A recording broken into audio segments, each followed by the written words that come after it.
According to God, the white man is the devil. See, I've been in here for a little minute. You know what I'm saying? And I see niggas, they like to talk a lot. They like to claim leadership. They like to claim this and that.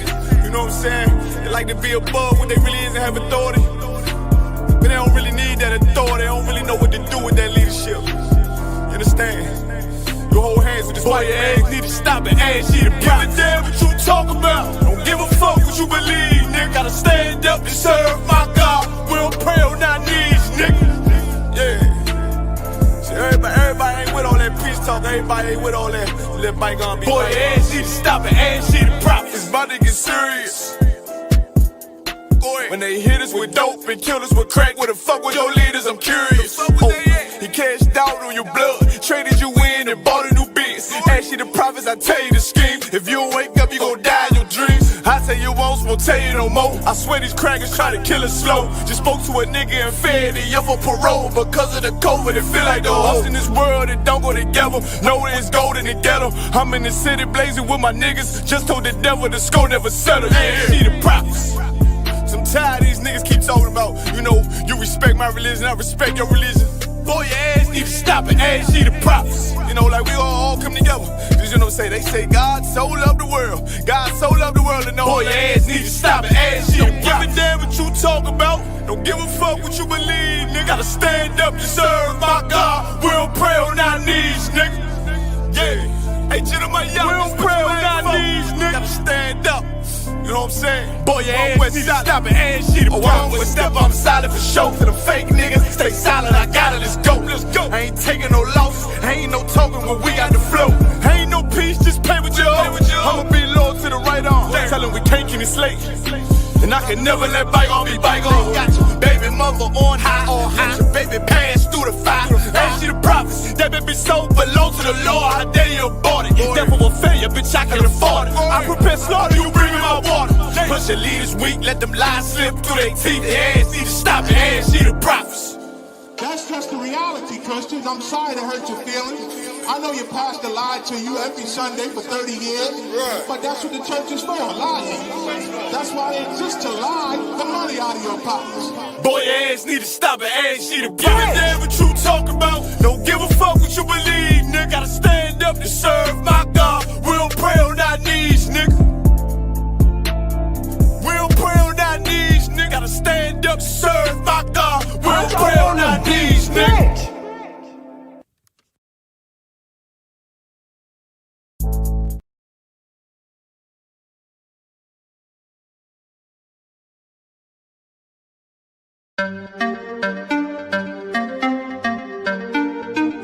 Z, you know the chop. Ayazahab. Badness no sir. Let me tell you how the badness steer. Dopey bad fly when the clock display. Tell a boy say no try box this face. Back switch face. You know how your blood clot casket stay, boy. You must see one Baptist prayer. When the map stick raise that big straight. Shot misplaced, the key them in your head stop misbehaved. Crack his face, the key never tell us so we lock this place. Which locksmith, anyway watch this space. War with them bunny like plastic plate, hey. We don't play around, when you see the UPK around. We bring the fucking AK around, AR-15s and AR rounds.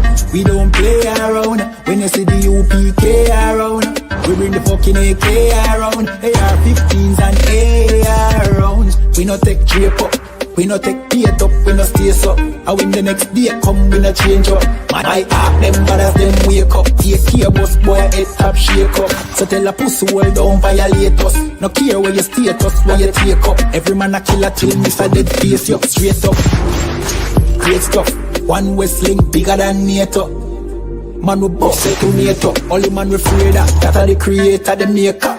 Hey, we don't play around. When you see the UPK around, we bring the fucking AK around, AR-15s and AR rounds. We don't play around. When you see the UPK around, we bring the fucking AK around, AR-15 and AR rounds. AR-15s and AR rounds. AR-15s and let me tell you how the badness steer. Dopey bad fly when the Glock display. Tell a boy say no try box this face. Back switch face, you know how your blood clot gasket stay boy. You must see one Baptist prayer. When the map stick raise that lick straight. Shot misplaced, the teeth them in your head stop misbehave. Scratch his face, the key never tell us so we lock this place. Which locksmith, anyway watch this space. War red them bunny like plastic plate. We don't play around. When you see the UPK around, we bring the fucking AK around. AR-15s and AR rounds.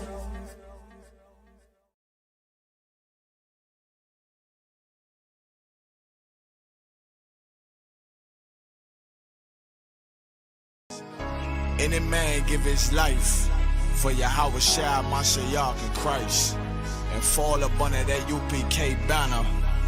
It's my brother and my blood, and I will die and kill for him if necessary. Go to ground, go to ground, go to ground, go to ground, go to ground, go to ground, go to ground, go to ground, go to ground, go to ground. It's all about that warfare, boy. Give ground, give ground, give ground, back up, give ground, give ground, give ground, back up, give ground, give ground. It's all about that warfare, boy. Take ground, take ground, take ground, take ground, take ground, take ground, take ground, take ground. My soldiers take ground till them stand down.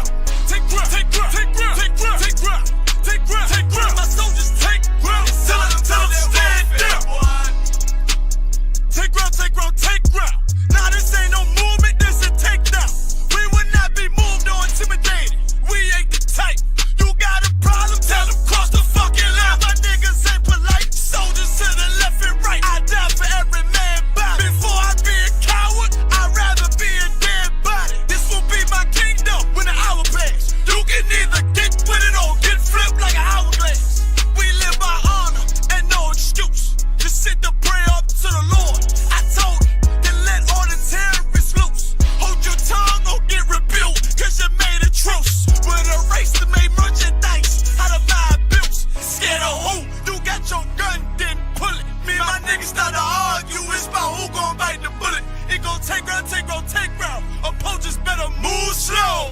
Attack dog for this truth. Nigga, cool yo. Go to ground, go to ground, go to ground, go to ground, go to ground, go to ground, go to ground, go to ground, go to ground, go to ground, go to ground. It's all about that warfare, boy. Give ground, give ground, give ground, back up, give ground, give ground, give ground, back up, give ground, give ground. It's all about that warfare, boy. Take ground, take ground, take ground, take ground, take ground, take ground, take ground, take ground. My soldiers take ground till them stand down.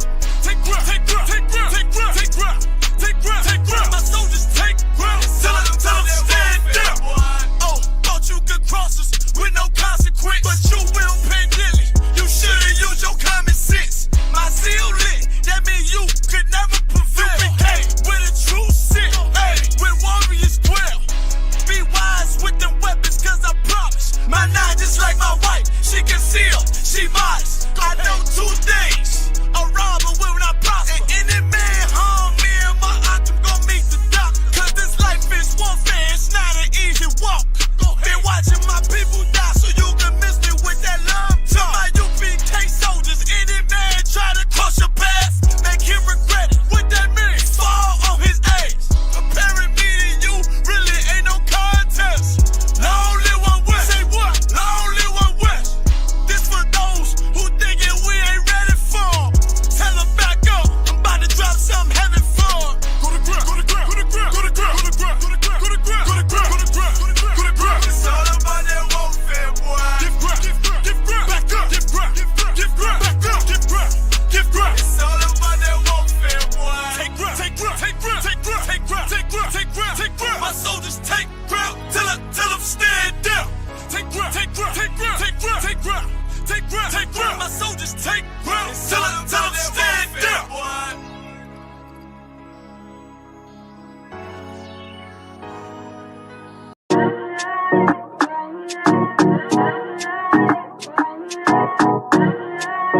UPK,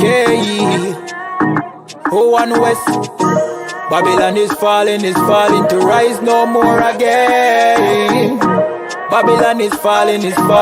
Freedom is here, my friend, not just part of the nation.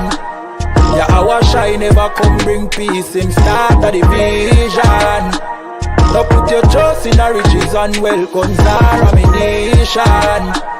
I just the last statutes and commandments. We make the decision to keep them with precision. I just part of the nation. Daniel get a vision. Him see the black Christ, it wasn't a white depiction. No allegiance to Rome nor its regions. Come out them religion if you want be a free man. Cause the deacons them full of demons. Same situation with Rasta with Islam. Only beacon of hope for your lean on is ISUPK and the General Yana. Every fowl of the ear, every beast of the field, every creeping thing we creep on land. Every mouth of the clear, loud and clear. Yeah, our shy Mashiach is a black man who have ear. Let him hear. Time to prepare. Spiritually separate from Babylon. We no weak, we no fear. We no tear. Bun Saddam, my bun Batman are just part of the nation. Yeah, our shy never come bring peace in start of the vision. No put your trust in our riches and wealth comes our ammunition. I just the last statutes and commandments. We make the decision to keep them with precision. Just part of the nation. Send evils and curses on the whole city and the beasts and all churches. America fall, them deserve it. Rome get defeat, history repeat, I know the first days. Hey, 400 years they work with, then desert with, then turn round and call we worthless. But now the COVID lurking, them hurting, and then the doctors and nurses. Hey, one day to your building have to turn after the long journey. No care much money you want earn if you still want Babylon burn. One day to your building have to turn. Yo, what about the bomber clock to them boy, man? Bad mind never kill them. Suffocate to no pussy. Yo, status. Tell some boys we don't chat us. Anyway, my dogs go in on the street, them bad. Gun talking up with jeans member. If any somebody ever treat them bad, send the pussy them but meet them God. Louis V kicks, pan we feed them bad. Catch a new drip, dog we beat them bad. Look how we just come and we a beat them bad. You know sister we's them dad. Hey, but anyway though, this a no playground. The Glock 19, they have to stay round. Nah take no check with me payroll. Anything rise up, play down. Them a send check but they won't. Dog we make it step if they don't. But at the same old, said them want smoke but the grab a done flame out. A couple gyal a come through. Gyal a WhatsApp what she gonna come to. She a give me tap and she swallow some juice. Gyal a suck cock till me Jonathan blow. Bentley van a come through. Convertible drop top still have a sunroof. The dog them roll strap you want proof. Alright, wanna move. Anyway my dogs go in on the street them bad.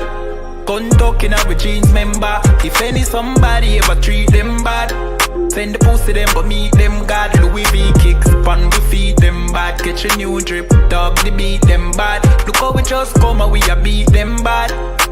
You know sister we's them dad. Jeff say go fuck it up, so we fuck it up.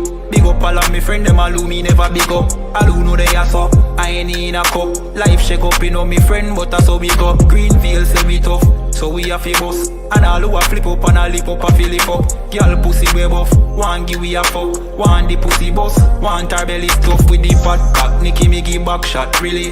Girl a bad hype up if you're not that pretty. Money say make you know him can't chat silly. Anything we beat we have a fat clock with it. Flick your bad with it, this a chop city. Anywhere we go we a lock that city. Money in a pocket city, fat Billy. Don't come around if you're not family. Anyway my dogs go in on the street them bad. Gun talking up with jeans member. If any somebody ever treat them bad, send the pussy them but meet them God. Louis V kicks, pan we feed them bad. Catch a new Backstage. Yeah, nigga. Fake ass nigga. You ain't no Israelite, but you a gospelite, bitch. Fuck you talking about? If that nigga won't walk, bitch, we ready. It ain't hard to find us. Hawk, I keep that stick locked, loaded, boy, he'll fade you line up. Young nigga name is Slayer. What you think, boy? You be done to try. Soft coast shit, we bout it. UPK, you solid. Little bitch think I'm crazy, think I'm playing like bitch, I ain't the one. Warfare every day, so who is you, bitch? I don't need your love. Killers right round the way. What you think? I love this brotherhood. Hood. More than you, bitch.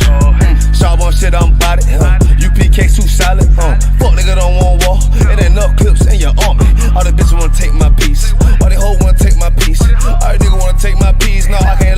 take it from me. I can't let a dog take it from me.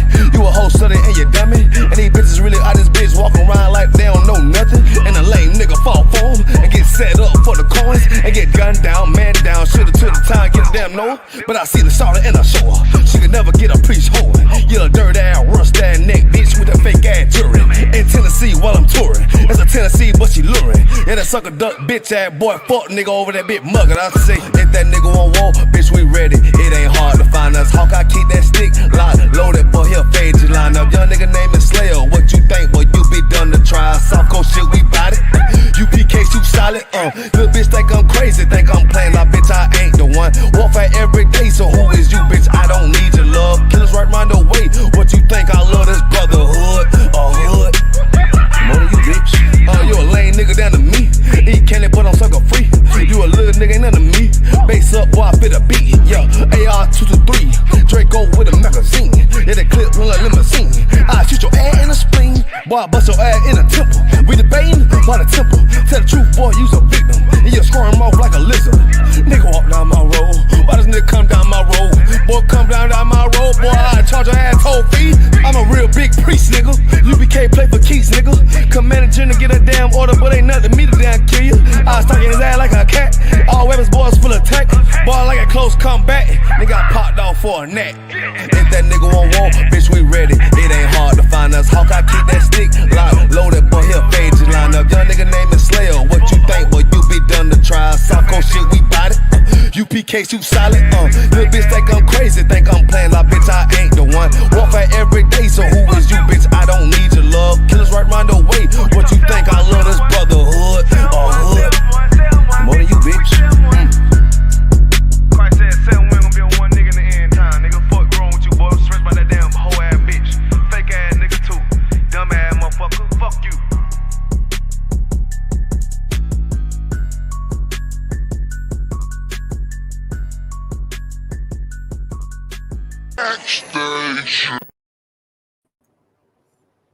Alright, Shalom with the ISUPK started out of 1 West, 125th Street under commanding General Yohana.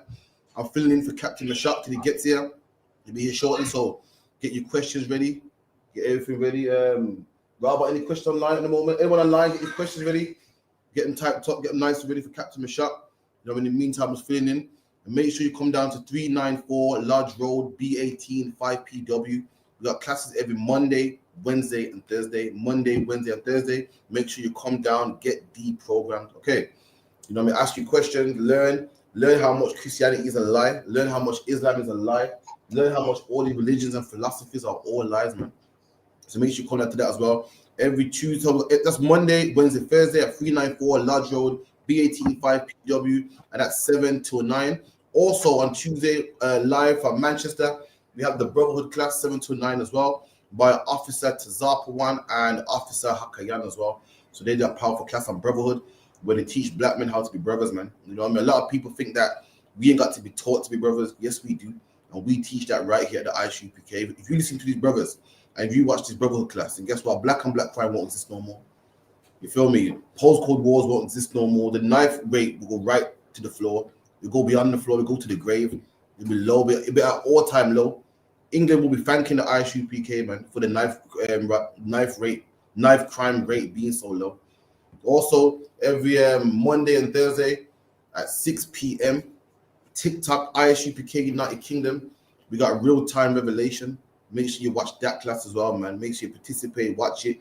Everything that's happening in the black community in the UK, everything hot is there, man. You want to know what's going on in the world, and you want to know the UPK stance on it as well, then you better make sure you watch that class, man. You better make sure you watch that, ask questions, get your questions answered, get some knowledge, the whole nine. Also, every Friday at 7 to 9, we've got the Lashawan Kodash, which is a holy tongue, the language of our ancestors, the original language of every black, Hispanic, and Native Indian man. We teach that at the UPK, 7 to 9. You can participate, you can get involved, you can come on the live stream. Sometimes Alban has a quiz where you can, makes it fun. Come through and learn, man. In black man, we teach the tongue that we learned before slavery, before the Spanish came and taught us Spanish, before the British came and taught us English, before the French came and taught us French, before the Portuguese came and taught us Portuguese, man. We teach the language that black people spoke even before we was in Africa, man. under these Hamites. We even teach that language as well, man. Black men think that, oh, yeah, I'm going back to my ancestors, especially Jamaican black men. They think, yeah, I'm going back to Ghana, man. Listen, we predate Ghana, man. How about that? We predate Ghana, man. Ghana was somewhere that we fled to. Ghana was a place that black people was in slavery in. There's a place in Ghana called what? What's it called? The Gate of No Return, man. How you gonna go back to Ghana like, yeah, I made it, man. Ghana was where it all started. Ghana was slavery and oppression and horrible, man.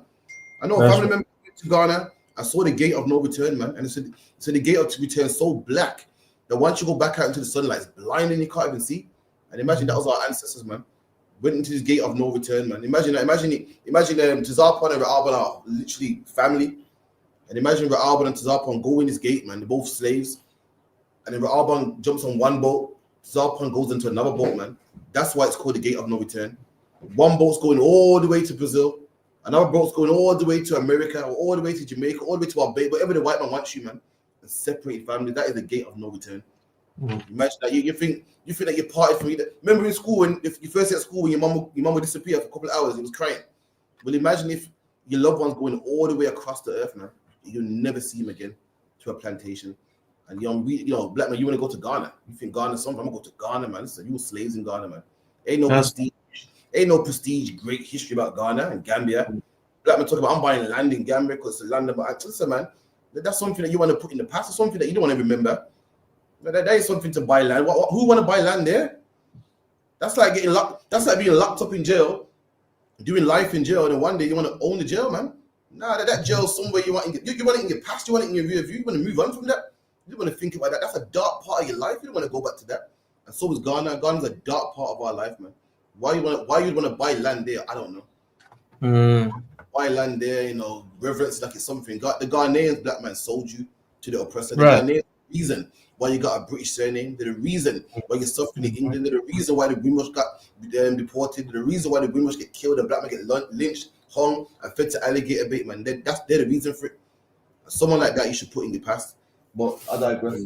Anyway, what else we got? We got On the Ends as well, which is a radio show or a podcast we do, which is every Friday, 9 to 11 as well. So make sure you watch that as well. And you can participate as well. Call the school 079 607 46784 079 607 46784. You want to contribute to the school?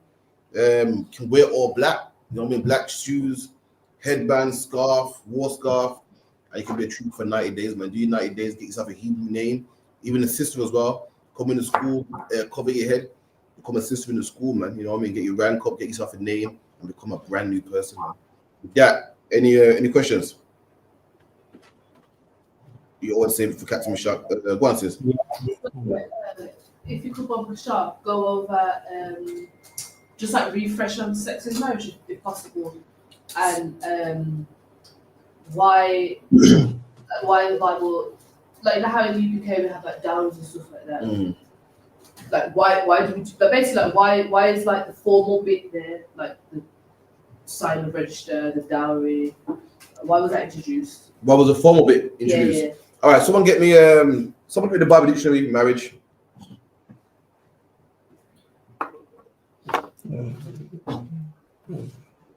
Oh. Yeah, so lucky, so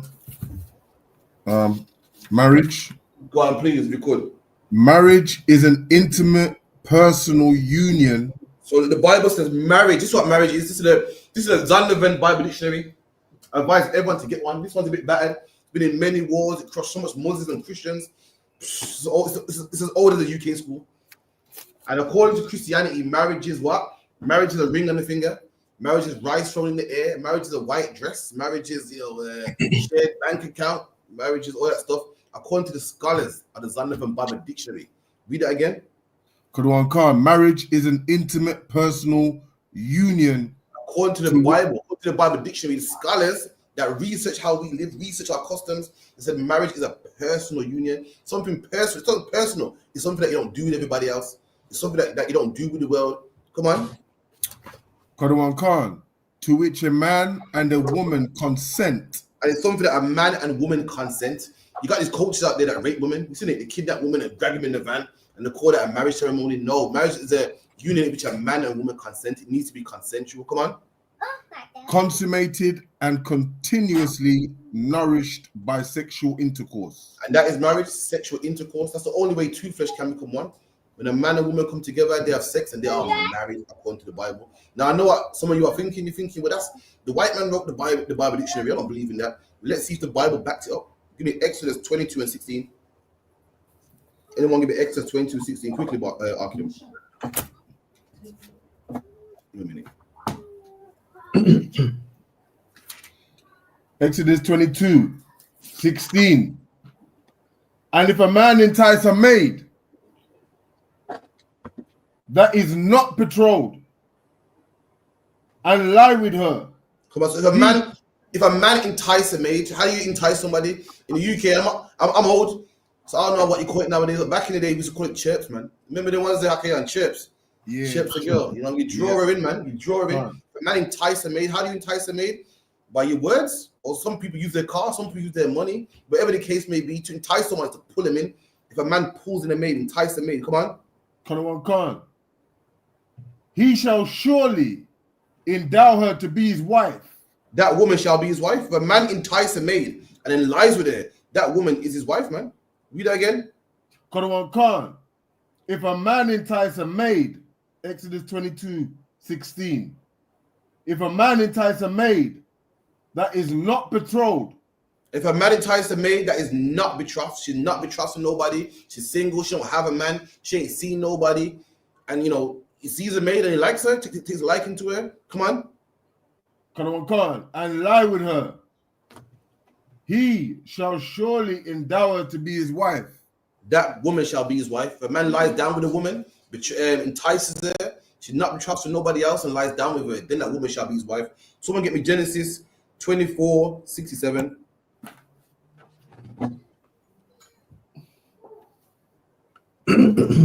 Uh, 67, you said. Yeah, go on. Genesis chapter 24, verse 6 and 7. And Isaac brought her into his mother's Sarah's tent. So Isaac saw Rebecca and he brought her into his mother's tent. Now, what did two adults do in the tent, man? This is what we're reading is the first time Isaac saw Rebecca. Saw Rebecca the first time and he brought her into his mom's tent. Now, what did two adults, what does a male and female do in a tent, man? Does anyone know? Intercourse. Tazar trying to act like he don't know. If anyone knows, Tazar must know. It's like you argue him. Intercourse, sir. Sex. There you go, man. Had sex. He brought his to be wife into the tent, man. I had sex with her. Come on. I don't care. And took Rebecca. And he took Rebecca with him. So he went into his mom's tent and he took Rebecca in the tent with him. Come on. Yeah. And she became his wife. No, read that properly. The part you're missing. Into his mother Sarah's tent and took Rebecca, and she became his wife. Okay, I might have miscalled it, yeah. Took her to the mom's tent and then she became his wife. She didn't become his wife when they put a ring on the finger. She didn't become his wife when they had a ceremony. She didn't become his wife when, they signed some paperwork. She became his wife when they went in the tent, when they had sex. Now, to your other question, we did have marriages in Israel. We did have paperwork in Israel. All that part, the marriage is the ceremony part. For instance, if it's your birthday and you don't have a party, is it still your birthday?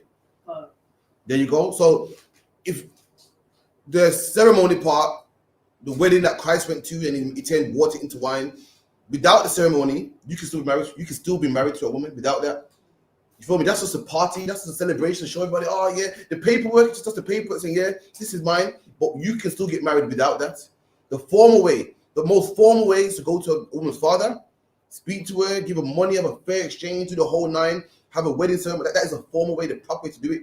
But nonetheless, you can still get married to a woman without that. Just like it's still your birthday without the cake, it's still your birthday without the party, it's still your birthday without the party hat and the balloons or whatever the case may be. It's still your birthday. And likewise, if a man has sex with a woman, that woman is still his wife, even though he didn't have the ceremony. That's just a party. Even though we didn't sign the paperwork, that's just the paperwork to make everyone know this is my wife and so forth. That's just the formal part. But a man can still have a woman without that, if that makes sense. Go on, sis. Anything else? No, I was just wondering. It's just why that, like, why they did have the ceremonies, just to make sure that everyone. No ceremonies like for instance, Isaac had a party. Someone get me that, man. The day Abraham had a party, the day that Isaac was weaned. For instance, if you graduate, you have a graduation party.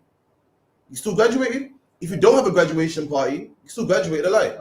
And that's just a party. We like to celebrate. We got a wedding. We celebrate it. Oh, have some fun. Let's drink, man. Let's celebrate this new life. Let's celebrate this new family. But without it, you're still married. So people think that the marriage is the ceremonial part. People think the marriage is the honeymoon and the party. It's not. The marriage part is the sex part. So the graduation part is what is all the work you put in, or the coursework you put in. It's not the ceremony. You cannot even attend the ceremony. You cannot go. You can graduate from university and not even buy a cap and gown, and you still got the degree. You still passed. That's the ceremonial part. Go on. Slakia, Misfit. Sorry, Misfit. As Israelite Misfit. Misfit. Go back. Anyone got that? The day Isaac was weaned.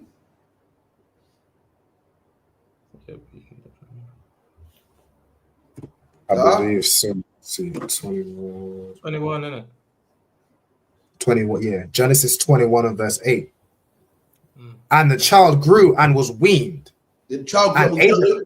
Anyone know what weaned means? So I think he's talking about Isaac. Isaac was growing, getting big. The baby is growing now. It's growing. You know, is no longer in newborn clothes and newborn nappy. He's growing and he's weaned. To be weaned means to come off the breast. So he's no longer at his mom's breast no more. But he's eating baby food, man. Eating them jars or whatever mommy can blend up now. He's weaned. Come on. And the child grew and was weaned, and Abraham made a great feast the same day that Isaac was weaned. There you go. And Abraham for a great feast the day he was weaned. That's how black people are, man. We celebrate stuff. We celebrate your graduation. Celebrate the day you're married. Celebrate, that's what it is. And that's the part that people get mixed up. People think the celebration part is the marriage. It's not. We just celebrate, a brand new marriage, a healthy, nice marriage, sister, this brother. Why not, why not celebrate, man? Why not play some music, man? Why not drink? Why not eat? The same way how Isaac was weaned. Isaac, if Abraham didn't have a party, Isaac was still weaned. It's how we like to do things, we like to celebrate, man. That's how black people are. Anyone seen that thing on TikTok when they go around the streets and they're asking black people and white people, saying, yo, at a party, do you expect food? Well, and every black person like, yeah, of course. And all the white people like, no, food at a party, no. They're different from us. They are different from us. We like to party and feast and eat and, celebrate life a proper way. So over time, the ceremony, the paperwork, that's become the marriage, and it's not. The thing you got to respect black man, Hispanic man, Native Indian man, sex, man. If you're a woman out there, it's mad because a lot of women out there, a lot of men out there are whores, man. Hoeing around, having sex. You know what they respect? A piece of paper. When God said you must respect the sex, man. If you're a woman, you can't have sex with nobody else. And it's a shame that all these women have sex with everybody, but I ain't married though, so I'm cool, man. The devil, the oppressor, has made you not respect your body, but respect a piece of paper. You don't really respect your body. You have sex with 10 different men, but you won't do it when you're married though. I won't do it when there's a piece of paperwork involved. You respect a piece of paper more than your own body, man. More than your own body. You're a man out there, man, you're having sex with all these different whores, man, but you're married now, I gotta settle down, man. You don't even respect your body. You respect a piece of paper that the white man gives you, man. You respect a ceremony. You respect some rice and some pie that the white man throws for you, man. You don't respect your own body. You don't respect God. But you should respect that sex. That's what matters, man. That's what absolutely matters. Right. Our women thinking, yeah, I'm a hoe around and have sex with him. But I ain't married those. I'm young. I'm a young man experimenting. When I get married, I'll settle down. You mean tell me you don't love your body? And a piece of paper can humble you. What's between your legs? You give it to anybody. But when the white man gives you a piece of paper, they go, whoa, I'm gonna cherish this now. I'm gonna cherish it. I'm not gonna give it to everybody. Now I respect myself. You respect a piece of paper more than you respect yourself, man. And that's you can find Christianity for that. Go on, sis. It's lucky I remember. When Jesus got to that the girl, I think it was by the well, and he said you had 5 husbands. The man that the man you with now is your husband. Is that sort of confirming? That's the same thing as well. Someone get me that as well. But Christ said thou has 5 husbands.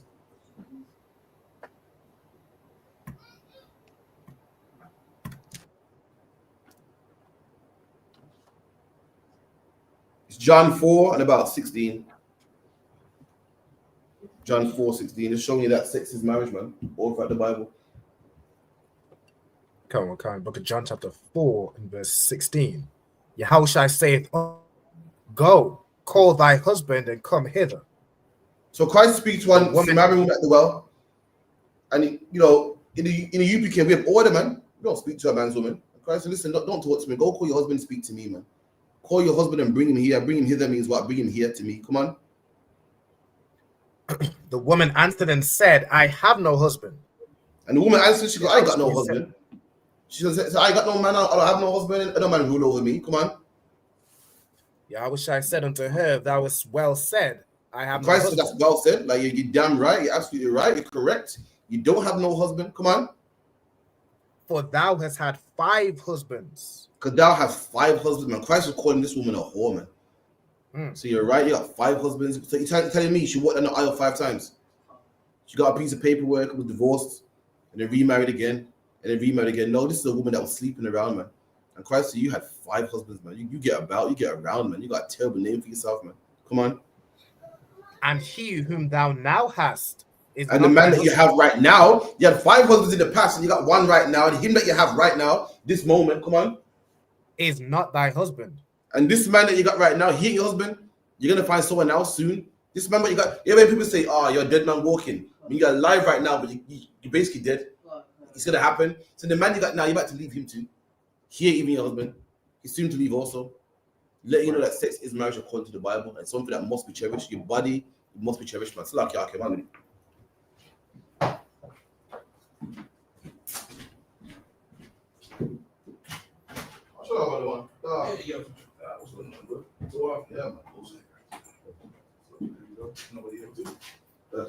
Nobody else yet? Sure. I hope you got a cough, so just staying away from them. That what you always call it, a cough? The brother got a cough. You always say a man sick. Is a man have a cough? Nah, sick is more your belly, like vomit and stuff. Yeah, I realize that's what it's called, sick. Yeah, I mean. What's going on now? Can you have some shop? We have inside.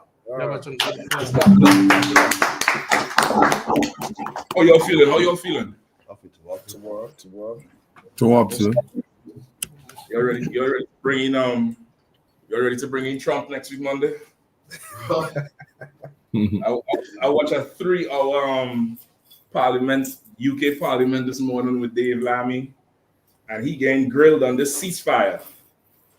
And boy, all they're talking about is everybody just peppering it with Trump, the threats Trump make and all this type of shit.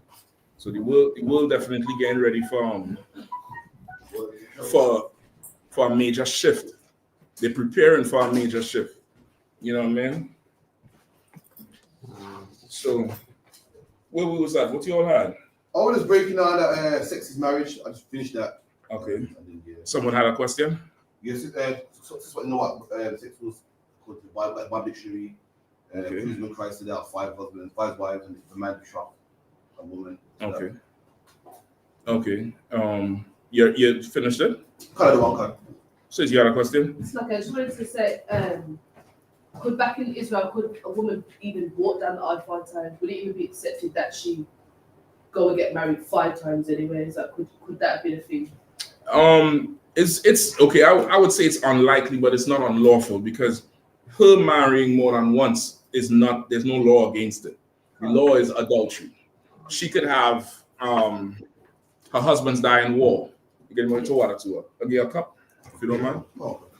If you have small cups, them little plastic cups or something, right? Her husband could die in war. She could remarry. The next brother die in war, right? You had the sister in the Apocrypha who she would kill her husband every night, every marriage night. So I wouldn't look at it like, it's something that she could do. It depends. A woman could remarry for different reasons. You get the point? It's not our culture to remarry. It's not unless it's like death. Yeah. And even if it's death, she still has an option if she wants to marry or if she wants to remain, unmarried and just, be a mother or dedicate herself to the service of the Lord. Is really up. She has that choice. You get the point? But don't think like it's unlawful for her to do it. What's unlawful is for her to commit adultery.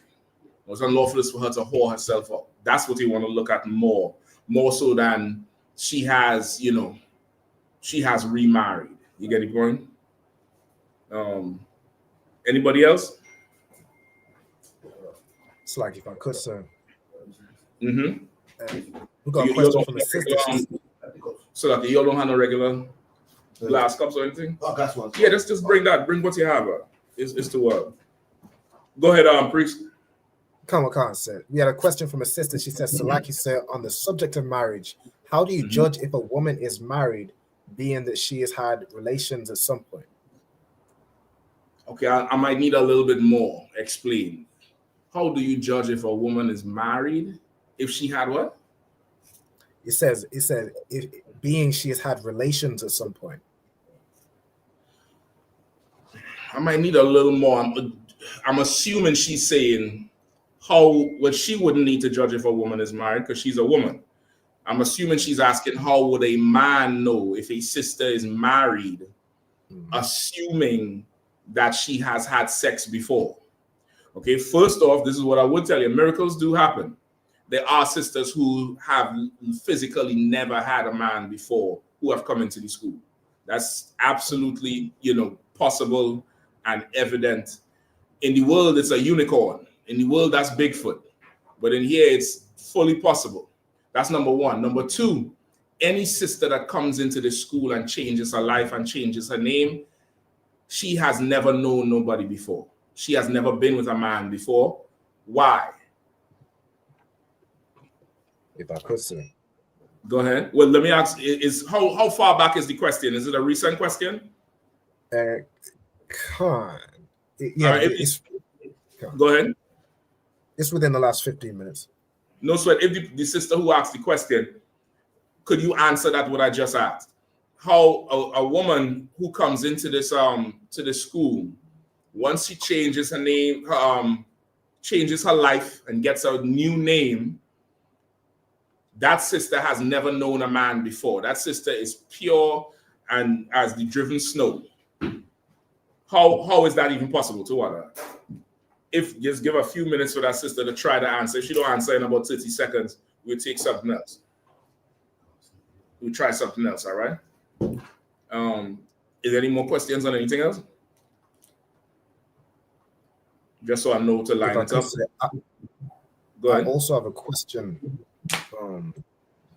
in Leviticus 15 and verse 19, where if a woman hasn't, she's on a cycle, like it says if she has an issue in her blood, an issue in her, it's like an issue in her flesh, and it be blood, and then it says she'll be put apart 7 days. If I could get a breakdown on this is 19 through to let me see, 23. Or I guess 24. That, right? Say again, sir. Sorry. I'll come to that. Has the sister responded? Yes, Constance. What's the answer? She said, Constance, she becomes a new creature. Right? She becomes brand new, like any brother is born again. Right? She becomes new. So let's establish those two things first. All right. So now that we establish those two things, again, I'm assuming she's asking that how would a brother know? How would a brother know if a sister is married? Assuming that sisters have had sex with men before, all a brother has to do is ask her. He asks her, sis, are you married? 9 out of 10 women in the world will say la because they don't know sex is marriage. They think marriage is a ring and a wedding. It's a white dress and rice and vows and all that nonsense. That's not in the Bible. That's right. Now, if it is that that's the case, the brother would then ask more specifically, is there anybody who you're having sex with? Which 9 out of 10 times a sister in the world is going to say, well, yes, I have a friend with benefits or whatever. At that point, any brother who is worth his salt is going to reject that woman, and he don't have to disrespect her. He don't even have to say, well, sis, you married. He don't have to force her to believe anything. He just has to know she's married. He can't deal with her. Say, well, all right, so say, Sweaty, oh, you are friends with benefits? Yeah, man, listen, I know how it is. You can keep it moving, or you could decide to educate her, whatever. The point is, bottom line, you can't pursue her for marriage. That's the bottom line. Then you may ask her, and she say, no, I'm not having sex with nobody. There's another follow-up question. What's that third follow-up question for a brother? Robert, if your sister types in anything to explain her question, let me know, all right? Kind of, sir. What's the third follow-up question? Anybody?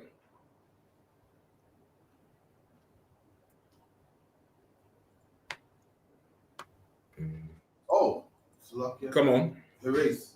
Nope. Oh.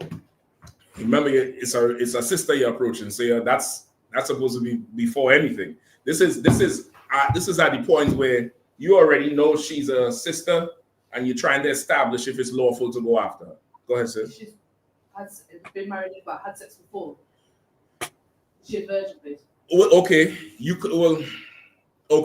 could ask that. You answered though, but not so much that. There's another one. Because she's saying, you asking her, is she having sex with anybody right now? She'll say la. If I could say, go ahead. It's like the sister put in the comments the last time she had relations, like asking when was the last time. Ask her, well, when was the last time you had sex? Oh, last week.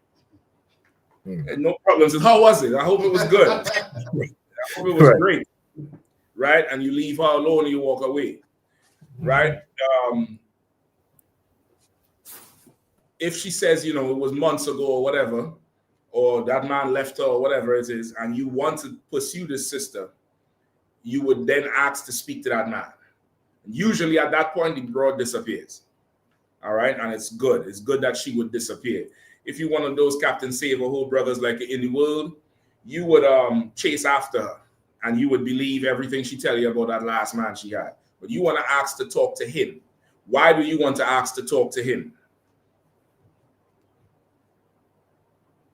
If I could, sir. Go ahead. Who said? Somebody said Salakia? Myself. Yeah. Let me get to Zach one. I'll come back to you, all right, Robin? Go to Zach. Can. So you wanna Slakia, you wanna ask him, because she could be lying, and ask him just to make sure that they've finished, they've cut ties. That's correct, right? More specifically, give me the precept in Ecclesiasticus, when thou gettest a wife. 26 and 25.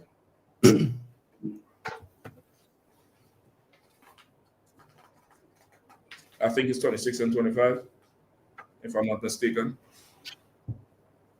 Yeah, I think it's that as well. The unruly wife, the dog. Not that one. The dog gets a wife, I get the friend. When thou gettest a wife. 36 and 24.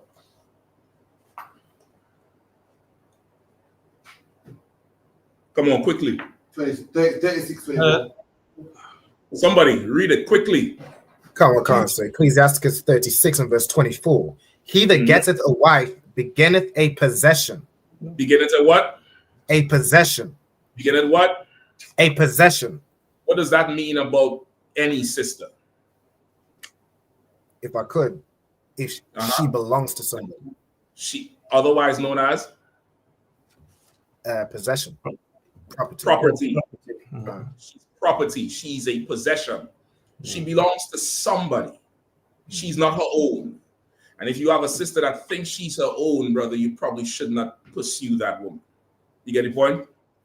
You want to speak to the person who would have ownership of her or have right to her. The last man that had sex with her, he has right to her. And being a brother, you want to go to him because that's his possession. And you want to ask him if that's his possession. And he'll tell you. He say, yeah, man, listen, we going through something. She acting all foolish. She thinks she independent. And what should you do at that point? Leave her. At that point, you leave her alone. Step up. You leave her alone. You leave her alone. Because guess what? If you pursue her and she's going to go with you because she's stupid, guess what's going to happen next? Well, you're going to create a beef with that brother. Well, besides that, Another man gonna come along when you and her have an argument. Right, And she right. tell the other man that you don't matter and you left her. Meanwhile, you still want her. So you be a brother to him. That's right. You be a brother to him and you go ask him. If he say, yeah, man, go ahead, man, I'm done with her. Give it some time and go ask him again. Because sometimes brothers be proud about it. A brother don't want to say, yeah, man, I still want her. She ain't want me though. She tripping. But, you know, if you could do me a solid, leave her alone, brother. I'm still trying to work it out with my woman. That's my woman right there. Sometimes people are like that. You get the point? Sometimes brothers are like that. You want to ask again. You want to be brotherly to him. You want to look at him as if one day you could be in his shoes. That's right. Yeah. You want to look at it like, damn, maybe one day I'll be in his shoes and maybe I will want somebody to back up off of my woman when she being a dummy, when she being simple. You get the point? Like brotherhood would save a lot of shlums. That's all you do.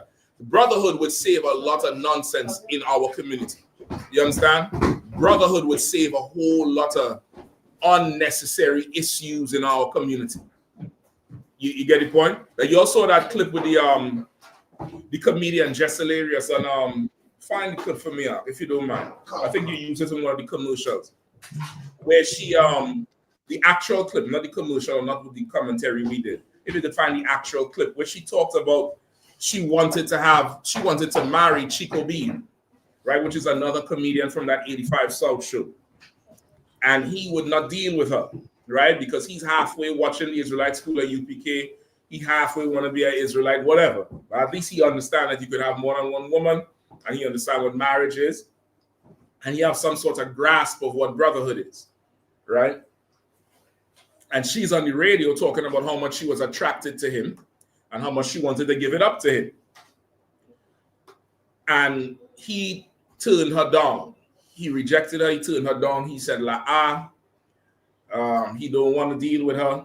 And she's like, yo, she started pressing some more. Yo, you know, I want to deal with you, blah, blah, blah, blah, blah. And he said, nah, he turned her down. And in the end, you find it again? I believe so. You know, how much is it? 2 minutes? It's 2 minutes. This is played. And this is the clip right here. Y'all just check it out, all right? That man, if I'd have known, you know, what I know now. But you've been bluffing for years. So ain't nobody been bluffing. Ain't nobody been bluffing. Stop. Ain't nobody been bluffing. Anyway, how's your love life? Ain't nobody been bluffing. Don't do that. How's yours? I'm good. I'm pregnant and I'm happy now. So what's up? I mean, I don't understand why you coming at me like that. Like, what is it that you're best? No. He was scared. Pause it right there. So now she reliving some time in the past that she was supposedly attracted to him. He did like her, but he never stepped to her, and she's obviously still in her feelings about it. So they, you know, trading things. How's your wife? He say, she's good. She said, well, I'm pregnant now, blah, blah, blah, blah, blah. But she still have feelings for some other man, which is some bullshit. All right, keep going. He was scared. What was I scared of? I don't know. What was I scared of? Tell me what I did. Then she said he's scared. You were scared, which is what a hoe always try to do, to belittle some man when she can't get away. Keep going. I was scared of. Look, it wasn't even scared. He just wasn't with it. Look, when I first got to Wild 'N Out, I was like, oh my gosh, I like this nigga. He quiet and shit. Like he ain't all over the place. Like, you know, he ain't wildin'. Pick it up, pick it and kill it. That wasn't even out when I first got there. That was the later game. Yeah, sure. So I tried to throw some game on him, but he was like, oh, don't you have a boyfriend? I'm like, who the fuck be worried about that? You see, y'all, that's so she tried to get with him. He said, hold up, don't you have a boyfriend? She said, well, you ain't supposed to even be worried about that. He asking the right question. Go ahead. That's why I say everyone is for everybody. A lot of women.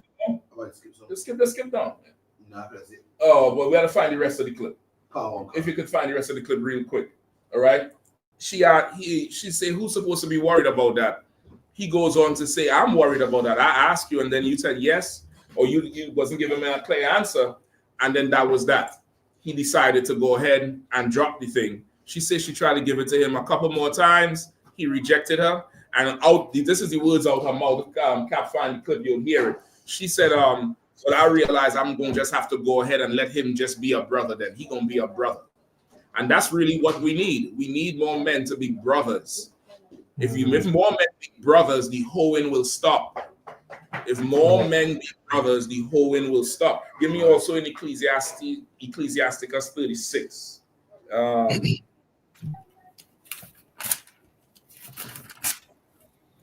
on. Hold on. I'm gonna tell you exactly where.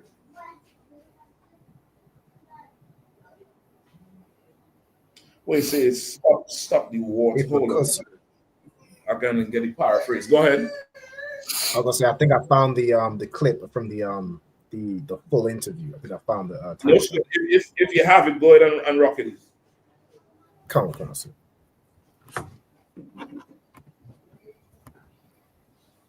I'm good. I'm pregnant and I'm happy now. So what's up? I mean, I don't understand why you coming at me like that. Like, what is it that you're based? No. He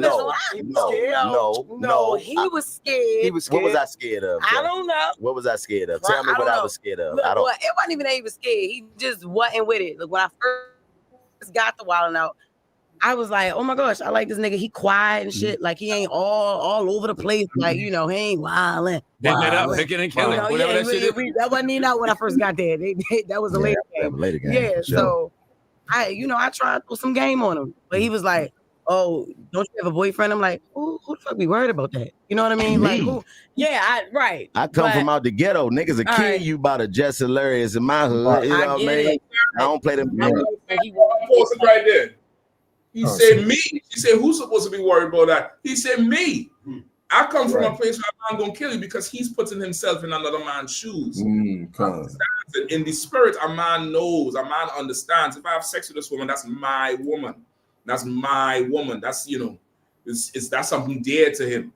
So now for another brother to violate it, you know, it's violating him. And this is what, you know, we don't understand as a people. The decision with sisters has to be made by men. It has to be made by men and not in the spirit of the heathens. You see, the Elamites and the Arabs and them, they make that decision like, you know, like she's a can of beans. Not like that. It's not in that spirit. But it has to be a brotherhood. It has to be a brotherly thing between two brothers because of the extent to which it could go with men. The physical extent to which it could go with men because of a misunderstanding or because of a violation or because of a slight. It could go to a very, very far extent. You get the point? So that thing has to happen, brother. You know, you want to make sure and you get to talk to that brother. And if there's any sort of inkling with you and that, when you talk to that brother that he's seen like he still want to deal with her, you got to back off. Like, I don't care how bad you think she is. You got to back off because that brother, that's his woman rightfully. She just being a dummy, right? Go ahead and keep playing it out. Come on, sir. Type of nigga. So that's the what thing. Type of nigga was he? That's why, yeah, I did. That's why I was going that chick. I'm like, okay, now you cool. You know, he quiet, he low. Right. But he really like funny, like he down to earth. I'm like, all right, cool. So I told him that I broke up with him. I told him that I broke up with my boyfriend. Did you really do it? You lied. Envy. Okay, I'm sorry. Yeah. I'm sorry. Did I lie? Yeah, I did. I let like a week go by and I was like, what's up now? We broke up. I was acting sad and everything. I'm like sad, like, what's up now? He was like, you didn't break up with him. Like, no, you didn't. And I didn't, but I'm like, this nigga gay. Like, how you not? You see how fucked up that is? You see that fucked up? Because he wasn't just interested, because he you gotta be don't gay. want that pussy, I don't want none. That's crazy. So you can put it back in. Rob, you gotta listen for me, all right? So like to say, it's all the come on. No, so you just gotta listen for me. Just because I know the video playing. So you see how it is. She went and lied to him and said she left the guy because she had a horse forehead. She wanted to go on the brother. She went and lied about it. Chico Bean was, you know, hip to it. He's like, ain't no way you break up with that man, ain't no sweat. And at that point, she's like, well, he ain't a sucker, so he must be gay, which is so evil, you know. Again, you had to have a certain spirit to be able to resist that thing. You got to have a certain spirit because we brought up in this society of what's the best way to put it? Like brothers in our community, Black, Hispanic, and Native Indian people, we are brought up in a way where if women like you, you must accept it. Mm-hmm. You have to accept every woman that like you because you are jealous, this, that, the other. When brother, the real flex is saying no. That's right. The real flex is turning her down. Like when you look at life, the roles in Esau kingdom, you see how women are? That's how men are supposed to be. And what I'm saying is how they carry it. How the women carry like she's the one and they have to prove themselves for her and she could turn down people. That's really how it's supposed to be for a man. You get the point? Everything is turned all the way over. She have say over the family. She has say over the kids. The Esau done turn everything upside down.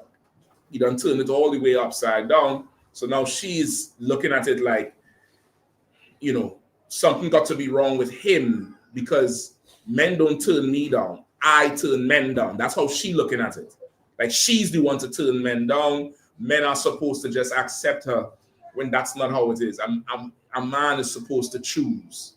He's supposed to choosing his power. Saying la can. Yep. La nah, it's okay. No, not for me. Can. That's where real power resides. That's where real power resides in our community. We look at it the opposite way. We look at it the opposite way, that you can't turn her down. So she now decides to assault his manhood because he doesn't want to violate another man. And she don't care about that other brother. She don't care how he feels. She don't care what he puts into the whole relationship. She don't care nothing about him. She's ready to step all the way out on him just because this nigga on wilding out. Go ahead. Go ahead and play, Robin. He quiet, he low. Right. But he really like funny, like he down to earth. I'm like, all right, cool. So I told him that I broke up with him. I told him that I broke up with my boyfriend. Did you really do it? You lied. Then me. Okay, I'm sorry, guys. Yeah. I'm sorry. Did I lie? Yeah, I did. I let like a week go by. She said, "Did I lie?" Yeah, like she can't even remember she lied. Like, brother, you got to understand. You should not negotiate a wife with her.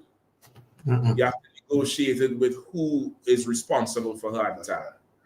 You have to do that. You absolutely have to do it. It's better. It's a better situation. It's just more healthy. You get the point? Now, of course, if she doesn't belong to anybody. She ain't had a man in years. That's different. But if it is that you hear that there was somebody in her past 6 months ago, 3 months ago, a year ago, it's your duty to go to him. It's your duty to go to him and let him know what the intention is and be straight up with him and find out. Say you need to know if he's still dealing with this woman or not. And Chico Bean, he knew she was full of shit. He turned her down. Keep going. Acting sad and everything. I'm like, say, like, what's up now? And he was like, you didn't break up with him. Like, no, you didn't. And I didn't, but I'm like, this nigga gay. Like, how you not? You see how fucked up that is? You see that fucked because up? he wasn't Just interested, he because gotta be you don't gay? want that pussy, Yeah. I don't want none. That's It wasn't crazy. even about it. That's crazy. I was like, all right, he just gonna be a brother at this point. Yeah, because you gotta understand. I gotta Stop be it right very there. selective with. Stop it right there. You see how she say, well, at this point, he gonna be a brother? That's commendable. That's good. That's a hand. You need more men who just brothers. Since he don't want to be some Captain Saver who, help you commit adultery to hurt another man. We need more brothers. More brothers will stop a hoe. Put the hoe back up on the screen now. Look at that hoe. That good hoe. Get a good picture of her. Right. That's a hoe. That's a whore with an R. Right? That's a whore right there, brother. That's absolutely disgusting as disgusting could be. You understand? God. Like she doesn't give a damn about herself. She doesn't give a damn about that child she has, the pregnant baby she got coming, the man who she with. She's a selfish person. And a man shouldn't have a man in life. Ever. She should sleep on a cold bed every night and drown in tears and just go to work and pay bills and pay tithes. A woman like that should never have a man, ever. You understand? She will destroy brothers. Fully destroy brothers. You get the point? So when you are, as a brother, as you investigating a sister, be thorough in it, man. Be thorough in it, because it is for life. It is not a light thing. Like in here, we not them purple sodomites and them. We not that IUIC with Nate where we let you, jump around and pass people around. Commanding General Han is very serious about the vows that are made. You married for life. You're not allowed to put anybody away or jump around or anything like that. So understanding that this thing is forever and you're going to be held to it, you better fully investigate before you decide to lay down with a woman. You better temper yourself. You better temper yourself. You have a problem, your hormones raging, call your camp leader. I'm sure he's going to give you a workout that you wouldn't look at another woman again. I'm sure he's going to run you till you vomit and give you push-ups and give you so much work to do. You're too stressed out to get aroused. You all didn't reach that level yet. You all didn't reach that level yet. When there's so much shit going on, she trying to turn up the thing to you, and he's like, excuse me. You get the point? It's coming. I'm trying to tell you, this world is falling, brother. It is absolutely coming. You understand? You're going to have so much responsibility, you are not going to have time for frivolous sex. You're not going to have time for it. You're not going to have time for a cheap thrill that's just going to wind up in a whole, lifetime of arguments and this and that because you took her from another man. You understand? You want to be fully thorough. So I hope that answered the sister question. All right, Rob, we good there. You could drop the whole from the screen. She a nasty, disgusting thing. Horrible as the days. That's right. You know what I mean? We good to go? Come on. Ecclesiasticus up. It's stopping the water that gathered. I think it's referring to them too. To the woman where it says she gathered abroad. Anybody know what that one is? Where a something woman or shit, something gathered abroad. But you stop the water or stop the flow or something like that. Well, she drinks every Not that one. That's a good one too. But for the topic of Ecclesiastes 25. asking, let me hear that one. It says, give no water passage, neither a wicked woman liberty to gather abroad. That's it. Give no water passage, neither a wicked woman liberty to gather abroad. You all know women like to travel. Sisters like to go all over the place. If you could go to the moon, you'd go. She'd be taking a selfie on Mars in the fishbowl like this. You know what I mean? But a righteous sister could go anywhere because she's under her husband's authority. She ain't going to go shame him. But a whore, brother, is going to be in Dubai again, defecated on. You get the point? She's going to be in Dubai shaming herself. So they say give no water passage, like a leak. Like imagine you have a leak in the house, a pipe leaking or something in the wall is leaking. You want to seal up that leak. That's like having a reckless woman. Like how that water would damage everything. That's the same thing. And they're saying give the water no passage. Because that water will do what? Go wherever. The water doesn't have a particular course in it. It'll just go wherever. Wherever is the easiest place to go, it'll go. So it's saying give the water no passage. Stop it. Dam it up. Put a dam in the river so nothing flows. It's the same. That's the same principle. So you're going to ask the brother who she said she recently had sex with. And if you could talk to him face to face, it's better because they'll get him and give you the cousin phone number. They give you a cousin phone number and say, yeah, this nigga gonna call. Tell him you Fred. And tell him you Fred so she could hold on the man. You want to go through extensive lengths to make sure she's in the right spirit. And also you want to show the Lord that you are going through the lengths to make sure you don't violate another brother so that the Lord could be with you as you move. You want the Lord to be on your side. So you want to go through extensive lengths. You want to ask for who it is, ask for his number, call him. Even if he say no, wait a little while. Wait a little while. And a little while I'm talking about could be months.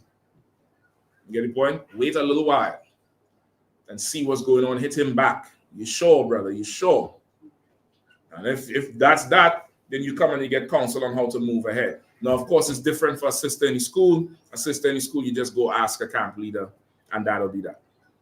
All right, and you just take it from there. Ask your camp leader make a call, or you ask her camp leader, whatever it is, and you're going to get the whole rundown. It's a little bit more structured and more, it's a process, a nice process here. But in the world, brother, you're going to have to be Magnum PI and investigate everything and give it time. And don't be so hot, cool out. But this thing is for life. All right? Anything else? A question my brother asked me last week in class. I said I'll ask it back to him. It was Christ being Adam, making everything, but at the same time, being Adam at the same time. We need to show that. I got you. No, that's no sweat. Somebody had a question before. I think it was Rob. Oh, yeah. Come on, sir. My question was... Did sister respond online to see if she... Khan said, she says she understands. Okay, no sweat. Go ahead, Come on, sir. My question was in Leviticus chapter 15 and verse 19, just breaking down like the practicality of dealing with a sister when she's in like when she's on the cycle. Like how the practicality of it. Red stopper. It's a reason it's red. The stop sign is red. The engine light on your car is red for a reason.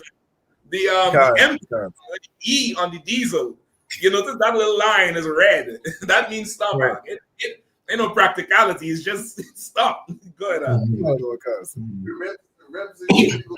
When it goes to the air, it's red. It's just, you have to chill. But go ahead. Let's get to it. Come on, now, like I was saying, like I was saying, like in terms of like say, I know you know. I was just making a joke. Everybody. Go ahead. Leviticus 15 and verse 19. And if a woman have an issue, and her issue in her flesh be blood, she shall be put apart 7 days. And whoso toucheth her shall be unclean until the even. And everything, Slacky. Go ahead, Slacky. I thought that was it. And everything that she lieth upon in her separation shall be unclean, and everything also that she sitteth upon shall be unclean. Okay. And whosoever toucheth her bed shall wash his clothes and bathe himself in water and be unclean until the even. Okay. And whoso toucheth anything that she sat upon shall wash his clothes and bathe himself in water and be unclean until the even. Okay. So let me know what your question is, right? I think it's kind of on those parts. So, like, I'm thinking, for example, if I'm at the Passover and my rib is with me, we share the same hotel room or something, but then she comes on a cycle. So, with like if there's one bed in the hotel, we had a sleep in different places type thing. Like maybe if there's a sofa or something, like someone can sleep on the sofa, she sleeps on the bed, or like if like is it that type of thing, or is I'm trying to get the okay, that's how to navigate the whole thing. All right. Okay, there's a number of things you could do, right? There's a whole number of things that you could do, especially at Passover time. Right. Okay. Number one, this is what I would say. I advise every young brother to do this. Really get involved in that woman. Know when her cycle is coming. Know if she has a regular one. Know if she's irregular. Know if she's on birth control. Sometimes brothers get a rib and just push a button autopilot and think don't do that. Just get the knowledge of everything. So you would already know she might be unclean at Passover. Then you would make arrangements ahead of time. You understand? It's good to know these things. Like it's good to just have knowledge of it. You know what type of oil your car take, right? Shalom. You get the point? You know the oil that go in the car, but you don't, not saying you personally, but as a man, you want to just, you don't have to be all the way in it. You have to know the brand of the damn Cortex, but you want to get, okay, she used to usually come through every 3-4 weeks. Or is it regular or whatever? Go ahead, sis. Yeah, Diana. Okay, so is it more like if you understood what was going on and knew she was going to be unclean at that time, you would know not to bother God? You would know maybe she stand down, or maybe she comes and you're hoping and praying she should come on unleavened bread night. So at least she comes to the Passover. You get the point? It depends. If you know Passover day is going to be within her 7-day week, then maybe she don't come, or she come down, she go to the lamb slaughter and she just stay in the hotel for the rest of the stuff that's, you know, the official business, like the class and the Passover. Or she don't come down. You might be coming from far and shit. I ain't paying for all that. You get the point? She just stand down. Or it might be ending right around that time and iffy, or starting right around that time and you pray and it start 2 days later, or it end 2 days earlier. Who the hell knows? But you want to navigate, you want to, you know, consider everything. If you live closer to it, it's not going to cost you nothing for her to still come through. If you live further away and it's a budget issue, it just makes sense for her to stand down. She's scheduled to be unclean. All right. So you know ahead of time she might be unclean. You could plan ahead. You at the Passover, you could just come to the room today. His brothers galore gonna be there. Most brothers sleep on the floor in one room because they're playing cards after, dominoes, music, going to the club. You get the point? Only for about 3 to 5 days, you know, it's not an issue. You could go sleep on the couch outside. You could sleep on the floor if you need to. All right. There's another old school. Somebody had their enough. You got their enough, sis? Go ahead. Okay, just like again off the back of that. I remember in recent years, like say you was gonna be unclean at a high holiday or a school event, you would just stay home. But more recently we've started, like let's say you're unclean, it's daytime, you can come outside the school, mix and mingle. Is that okay? I mean, this is okay. His question was specific to Passover, so you still considering it for Passover? A high holiday. Okay, because it's Passover, it's a little bit different because you're traveling to a spot. The high holidays in your city, in your school.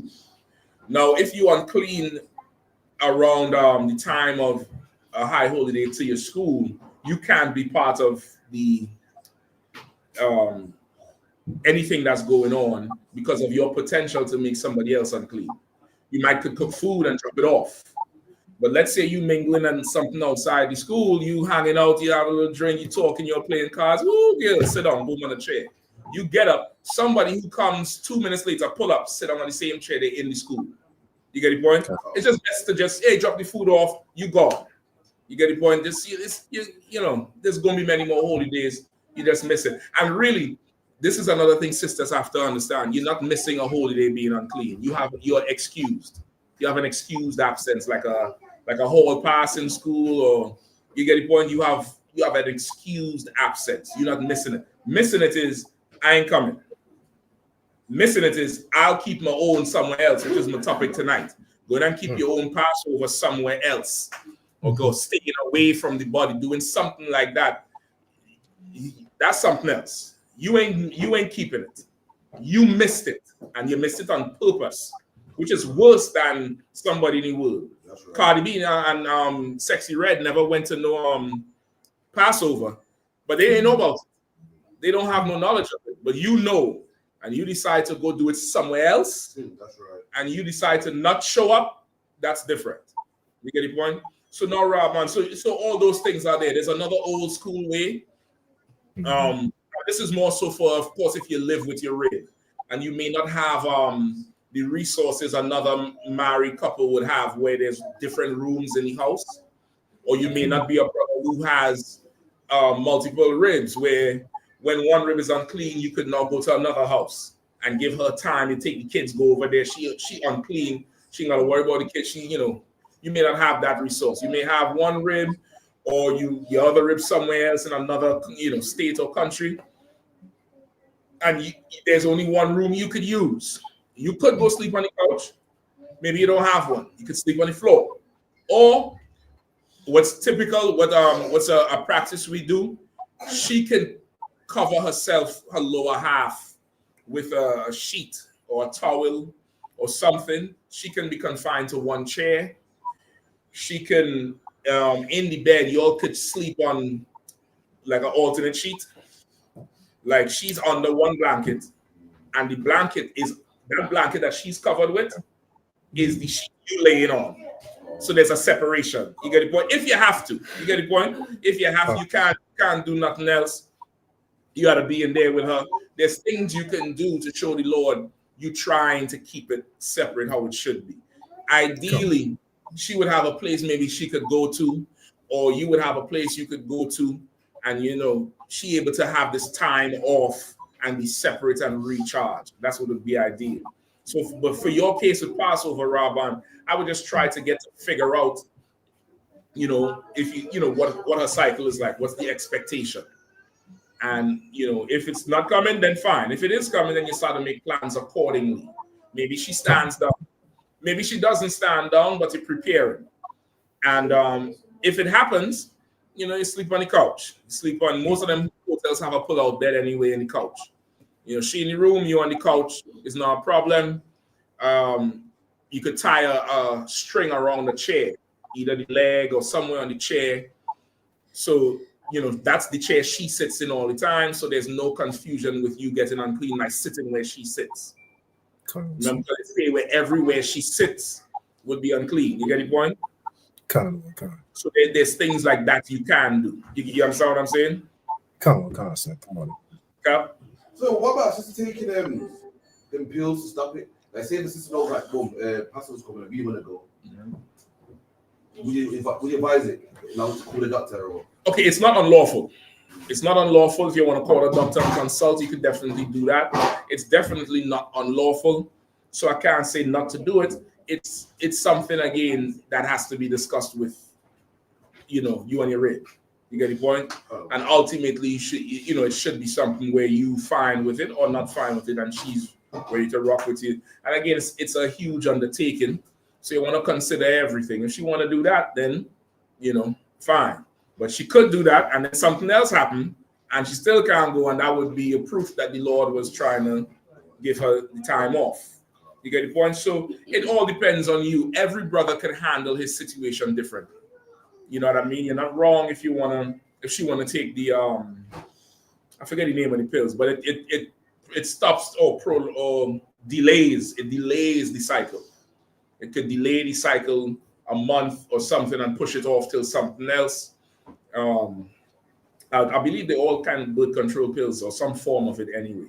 So it's really those things are not unlawful, but it's really up to you. You the head of your house, and you want to consider the sister. Most times, sisters, Passovers at times, that's when sisters get to see each other. Brothers get to see each other through camp, traveling, cookouts a whole lot. Sometimes sisters don't really get to see each other and be around, and you get the point. And remember, she's not a soldier like you. If she was in the world, she would be enjoying the world. She turned her back on the world for it. So you down there have to make sure she could get to enjoy herself in here. So yeah, you want to consider all of that. You want to consider everything and make the right decision, and that's it. But it's not unlawful to do. You get the point? So that's it. Every man, he'll handle that part different. Cool. Rabban, we good to go with that one? All right, no sweat. Anything else from anybody else? And I ain't had to tell you all. I know you all in here know you cannot have sex with a sister when she's on her cycle. Them nasty niggas in the world, they just foul, running red lights every day. You get the point? What else we have? Anything else? Or we good to go? Good to go. All right. Sis, you had a question? Come on. I had a question in Genesis 24:16. I think it's talk about it's talk about a seed. It's like it's talking about a woman. I think it's Isaac's wife. Okay. I'm not sure, but it says seed. So I just wanted to know what it meant by seed. Say what the scripture is again. Genesis 24:16. Genesis 24 and 60. Someone of the Akim, you'll grab that for the sister. Read it, please.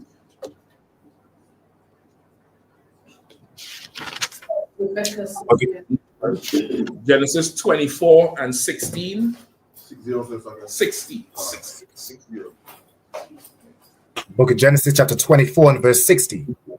And they blessed Rebekah and said unto her, Thou art our sister. Be thou the mother of thousands of millions, and let thy seed possess the gate of those which hate them. Hold on.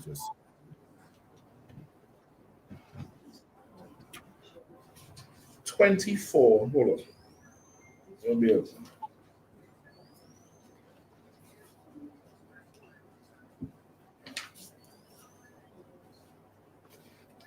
Genesis in here, or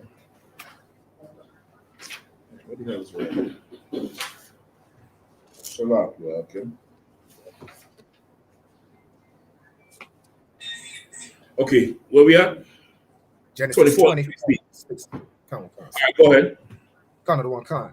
And they blessed Rebekah and said unto her, Thou art our sister. Be thou the mother of thousands of millions, and let thy seed possess the gate of those which hate them. Mm-hmm. Okay, and your question, sis, was what? What does the seed mean? Because I thought that seed was like from a man. Seed was from a man, but it's put in a woman, Okay. and that makes you and him one. So his seed is your seed. You get the point? So it's the child is also yours. You get the point? It's his, but because he puts the child into you, your two flesh become one. So that thing is also your seed, right? You don't have seed. It's not saying you. It's not saying seed comes from you, but it's saying ownership. Like your seed, that's your child. You get the point? So that's what it's saying. You get the point, sis? Would it be the same? Can't remember the scripture where they said that Christ was Mary's seed. I remember that was brought up in a battle. I'm not sure if it actually says that. I had to see it. I can't remember if it actually says that. But I know Genesis, the serpent head will be bruised by the heel of your seed. That was what the Lord was telling Eve, that the serpent will bite the heel of your children, of your seed, and your seed, the heel of your seed will bruise the head of the serpent. Right? So that's a better example of it.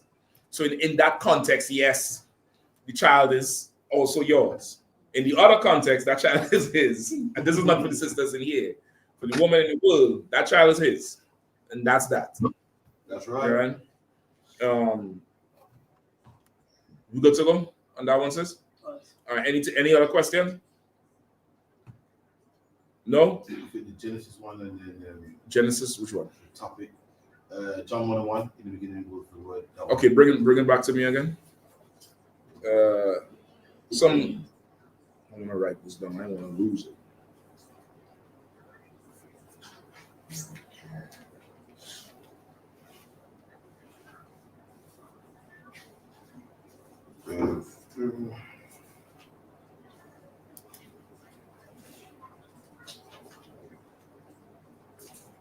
John 1:1 is in the beginning was the word, and the word was with the word was with God, and the word was God.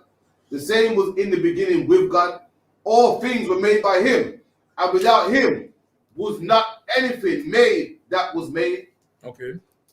So we understand that Yahushai what like timeline up, and made things, then became Adam like what we look like. Okay, give me John 1:1 again. Let's start there. Let's go to Genesis.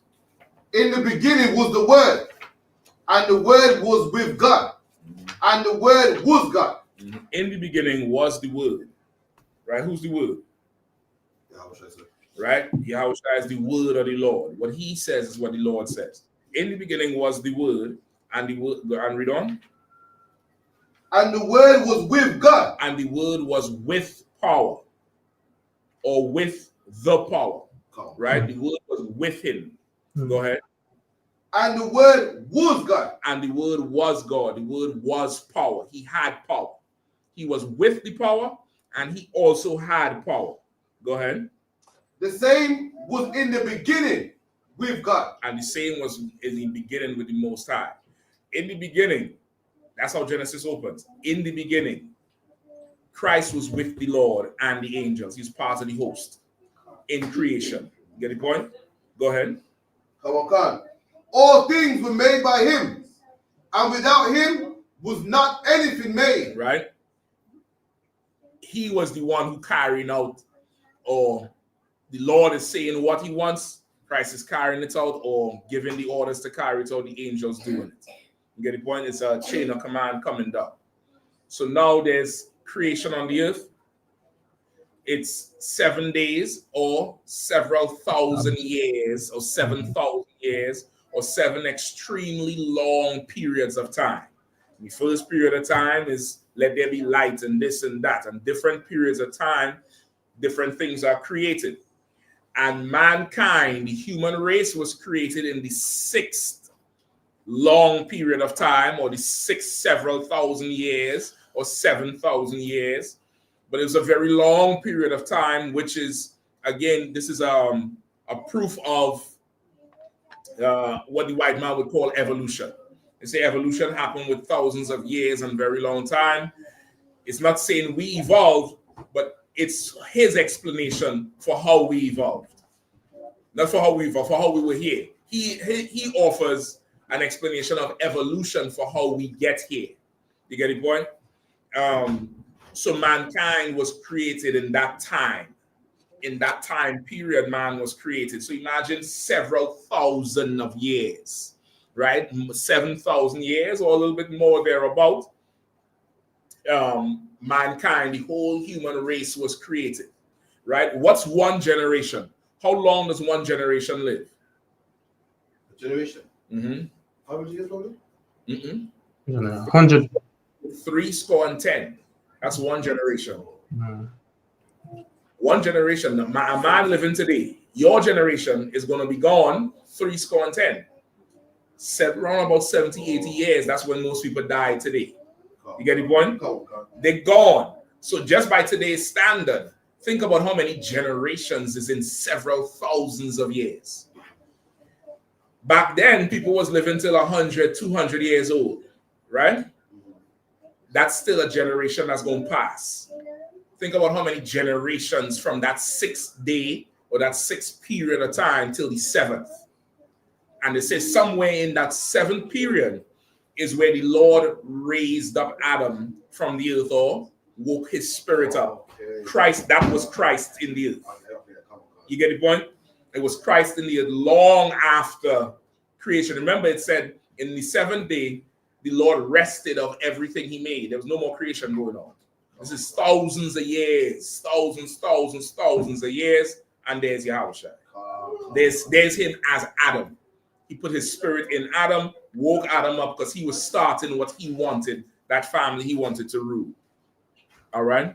So like you said, you know, I think the problem was it's touch of Christianity is still there. I wasn't getting it. But when you put it like that, you shook it right after thousands of years, the time that passed. It's not like he's there now and then he creates and then jumped in. No, it's time passed. Thousands of time passed, and the Lord puts him there in the earth as Adam, and you all know the rest from there. You get the point? Come on. You know what Genesis, like in the beginning, it's talking about life as we know it. We might say that you don't mention the angels or heavens. Yeah, dude. I believe it mentioned the angels. Hold on. You mean in the beginning with creation? You know, in the beginning, it's the beginning of man. It's not really talking about how angels came about or anything. It doesn't really mention the heavens. It mentions mainly space and life we know, our waters, the fish. Okay. So you're referring to life as we know it, or okay, I ain't getting what you're saying. When it's in the beginning, some people think beginning of everything. What it seems like it's talking about beginning of life as we know for it. us. This is the beginning of everything that's relative for us. You get the point? This is not the beginning of everything. You get the point? And it says the Lord has no beginning or no end. Remember, even with Melchizedek, when Melchizedek appeared to Abraham, it says he had no beginning or end of days, which means he was with the Lord in the beginning. You get the point? That's another precept for the question you asked, where that's not a reincarnation of Christ or Adam, but that's an appearance. So he made an appearance as the high priest because he was with the Most High already. He was there. That was what he was chosen to do, and he was with him where there's no beginning or end of days. You get the point? Like how the Lord don't have a beginning or end. It's something way too far for us to understand, and because we don't understand it, we take on the not we in here, but dummies in the world take on the same horse spirit like that Jessalarius. And because they don't understand what's going on, they disrespect it. Just like how she called him a sodomite because he didn't want to have sex with her. People in the world who don't understand that the Lord always is and was will say you're stupid, you're worshiping a fairy tale, because they can't get whatever it is. it's the same type of spirit in that. You understand what I'm saying? So yeah, you're right. This is talking about our, our thing.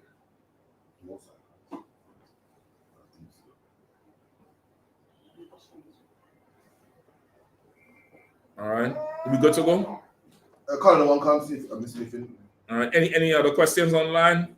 Rob, I'm looking to, or just you? Yeah, but Alban also. All right, yeah, you'll just scan through real quick. In the meantime, you'll know. Go ahead. So, like, so we do have a question. Well, the brother asked, would a precept for the timeline be 2 Peter 3 and verse 8? I believe that's exactly where it is, but you could read it just to make sure. The book of 2 Peter's chapter 3 and verse 8. But beloved, be not ignorant of this one thing, that one day is with the Lord. That one day is with the Lord as 1,000 years, and 1,000 years is one day. Right? One day for the Lord is as 1,000 years for man. Right? And 1,000 years is as one day for the Lord. 1,000 years for man is a ridiculous long time. Most people can't even fathom 1,000 years. You tell somebody they had to wait 6 months to talk to a woman, that nigga gonna leave the truth. Much less 1,000 years. Shit, abroad gonna leave the truth over that shit. Much less 1,000 years. You get the point? It's as 1,000 years, meaning a day for the Lord is like a very, very, very long time for mankind. So when he say, in this day and the evening and the morning was the first day and the second day, and a day was, creation, it's saying that for man, it's a very, very, very long time. It's not one day. It's a very, very long time. And it took 7 periods of very, very long time. So you had one huge period of very long time. That was the first day. You had another period of a very, very long time. That was the second day, all the way up to day 7. And day 7, he did nothing but raised Adam up, and everything else was day 7. You get the point? Technically, we still in day 7 if you want to think about it like that, because there's no more creation, and Adam, we the day of Adam. You understand what I'm saying? Technically, if you want to think of it like that, there was no other day after that. We in the Lord's rest. That's why it's saying Hebrews, I think, where it says it's time for us to enter into the Lord's rest. Right? You know that precept? Yeah. Pull it for me. But Rob, that precept is definitely one. All right. You there, Rob? Right. That precept is definitely one. I think it's Hebrews 4 and 9. All right. What's it? They remaineth therefore a rest to people of the Most High. Right. There's a rest to the people of the Lord. Right. There's a rest for us. What y'all got? Come on, y'all. You're trying to get me little. What's that? Y'all got the ilk and jerk? Give me the ilk and jerk. Y'all got some ice? Yeah. Let me get 2 blocks of ice. Oh boy. Yeah, I'll take ice in that. Let me get 2 blocks of ice. I'm to water. I appreciate that. Go ahead. There remaineth therefore a rest to people of the Most High. Mm-hmm. For he that is entered into his rest, he also have ceased from his own works. Right? There's a rest for the people of the Lord. Meaning, and it's specifically talking about the truth. You come into the truth, your life is different. Your life is absolutely different. Recently, I went down to Trinidad with Sawap, and it was just the season just before Christmas. And brother, the craziness that you're seeing, just the whole fervor of, for one day, people have no rest.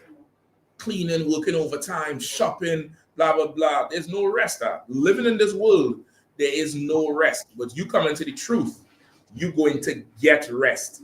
You're going to enter into the rest of the Lord, which means what? There's a rest that's already existed. You just have to enter into the rest of the Lord. And the Lord's rest, remember, in the 7th day, Genesis 2, it says, this was the 7th day.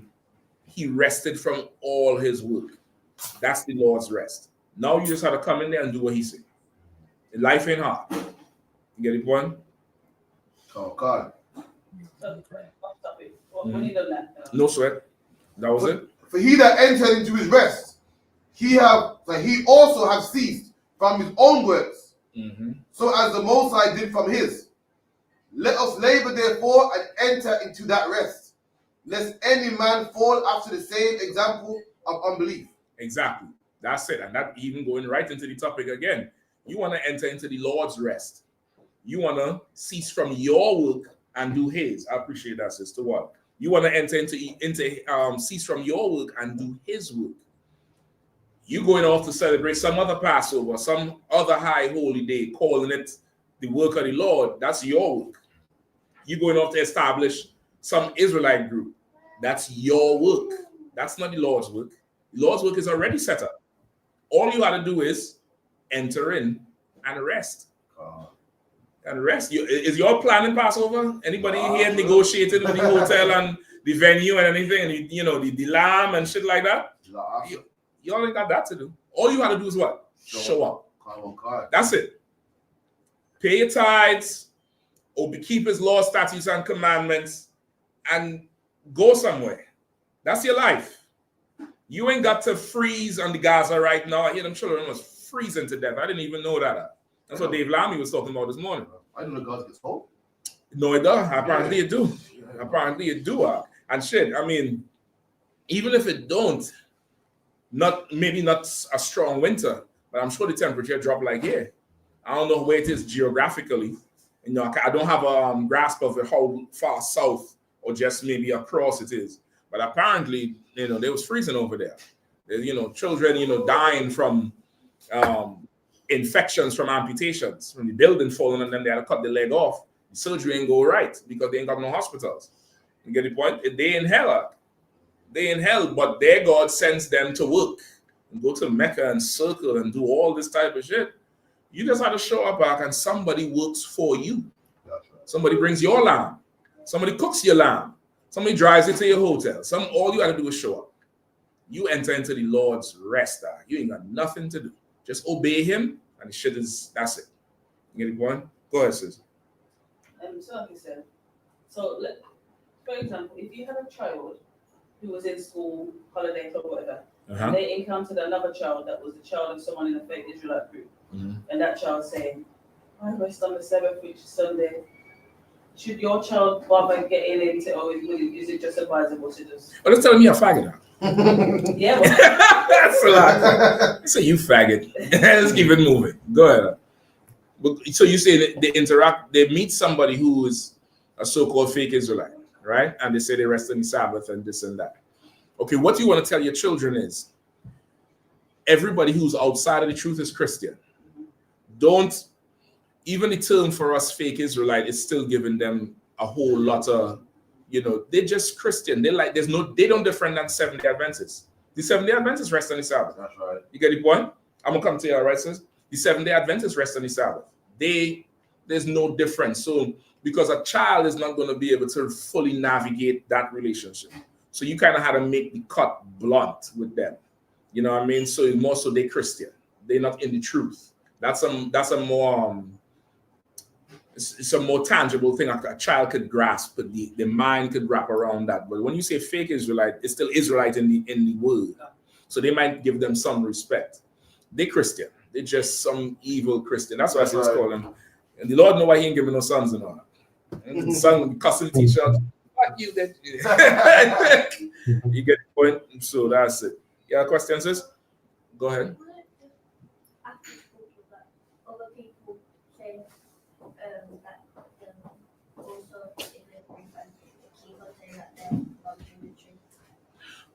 You saying that if at your school you have classmates or friends that might say they're in the truth, they are Israelites, right? But they say they are in the truth, or their mom is in, their parents are in the truth. That's what you're asking, and you're asking what should you say to them, or how you should navigate it. How you should navigate it. Okay, this is what you want to understand. Do you see them in here? You've been to Passover, right? How old are you? 7. And I think I see her down near every Passover. She flies over the pond to Passover. Give her a hand. Right. Young sister. So you've been to Passover. You've been to classes here. You on the Hebrew language class every Friday with Officer Rabban. Have you seen her mother in Hebrew language class? You seen that girl's mother in that class? Have you seen her mother in high holidays here? Have you seen her mother in Passover in America? Have you seen that girl in Passover in America? That boy, whoever it is. So then they are Christian and not in the truth. Give her a hand. They're Christian and not in the truth.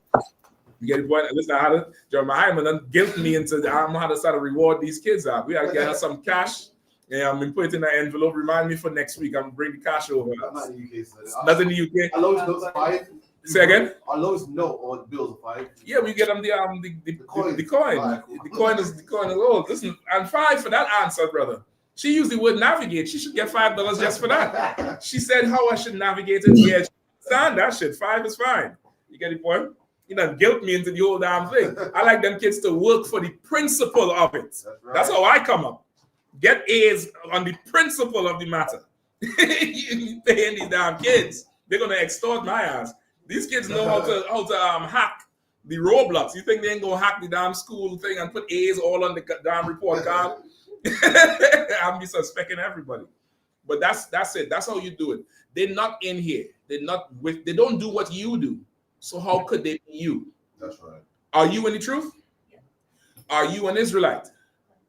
So if they're not doing what you do, how could they be you? That's right. That's how you have to look at it. You get the point? It's like, what's your favorite sport? Basketball. Who's your favorite team or basketball player?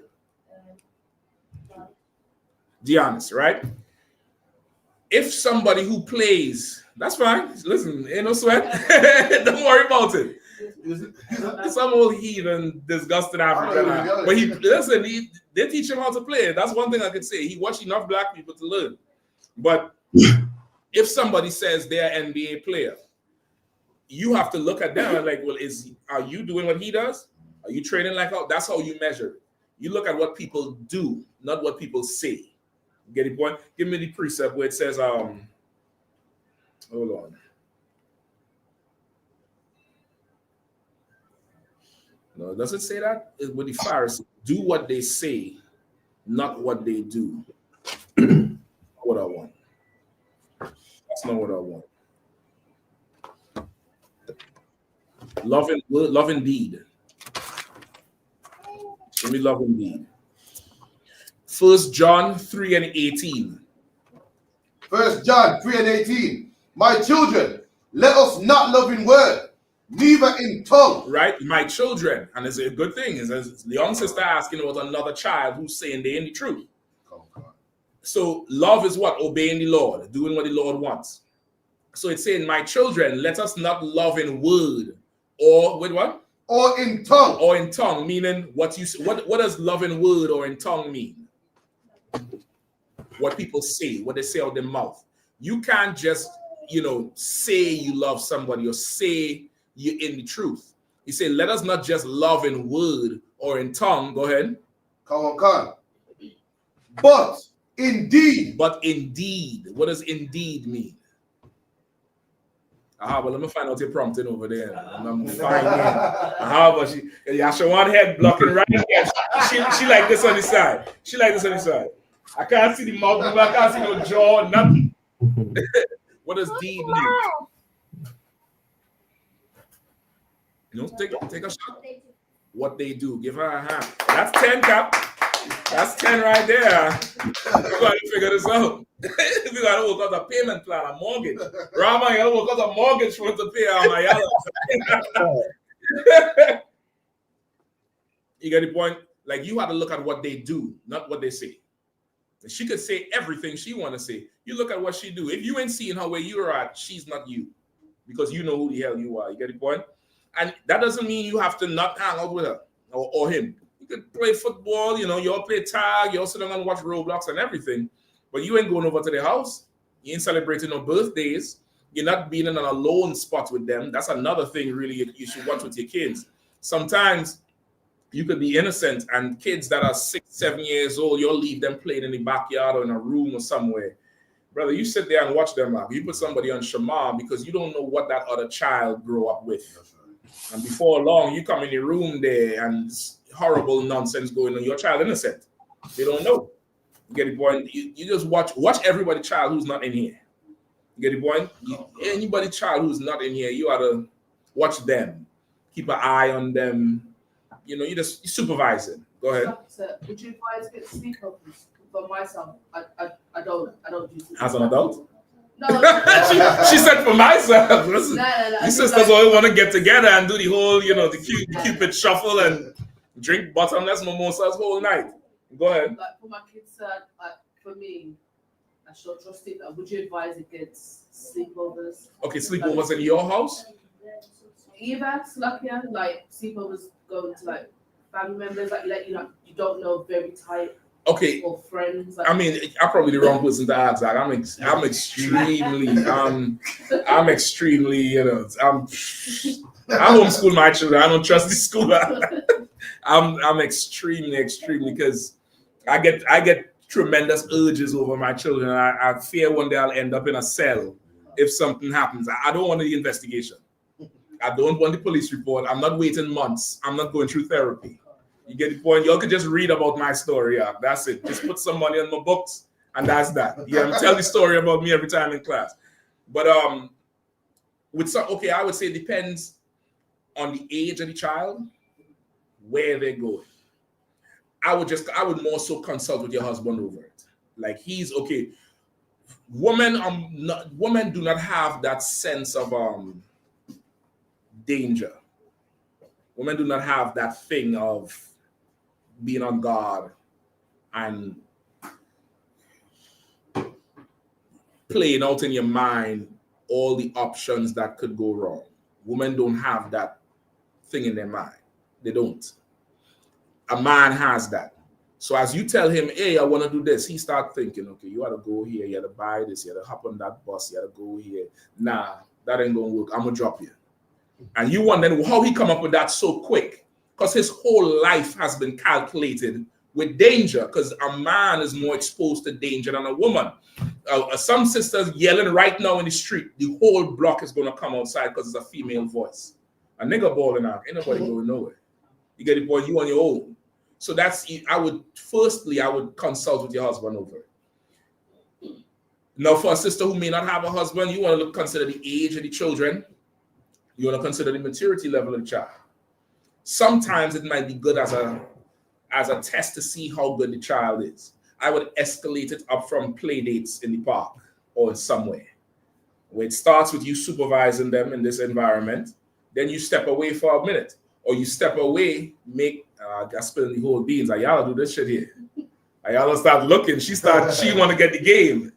You take them somewhere they play, and then you disappear or make them think you're not there, but you watching so you can see what they do. And then you start to escalate it up with responsibility. Are they calling you when something go wrong? Is this happening? And that's how you could know if you could leave them in a certain space. So it's not a clear-cut situation. It requires examination because things could go bad. I mean, pull up the story about the brother who I think this happened in New Jersey or UK. I can't remember. It's so much horrible stories. Some young brother went to a sleepover and these friends poured hot water on him while he was sleeping, burned his face off as a prank. Now, you know, I'm going inside for that. I'm gonna just tell you straight up. I'll give you all one last call, and that'll be that. Georgia. Right. Say again? In Georgia. In Georgia. Mm-hmm. You might could just pull the picture. I don't know if that it will play. Is that a video? Yeah, it's not playing still. No sweat. It's probably just buffering. It might play an ad first. Seem like.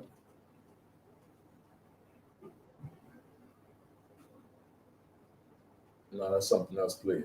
But you can just show the picture. I think there's a picture. Yeah, that's it there. You can just close out the video. Just zoom down and hit the picture. Or show everybody that picture and see. Calm. Right? That's the boy there. You see his face. You see the side of his face on his cheek. They blur his face out because he's so young. But they poured hot water on this brother as a prank. Now, I just want to know if where the sleepover was with Caucasians or with quote-unquote African Americans? That's my question, first and foremost. All right. So go ahead.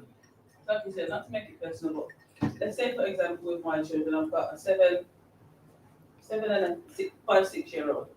And when, like, during like the holidays, they might go to a holiday club, which is not their regular people if they don't know them, but it's governed, everybody's been checked out. But when they go there, there might be older children, etc.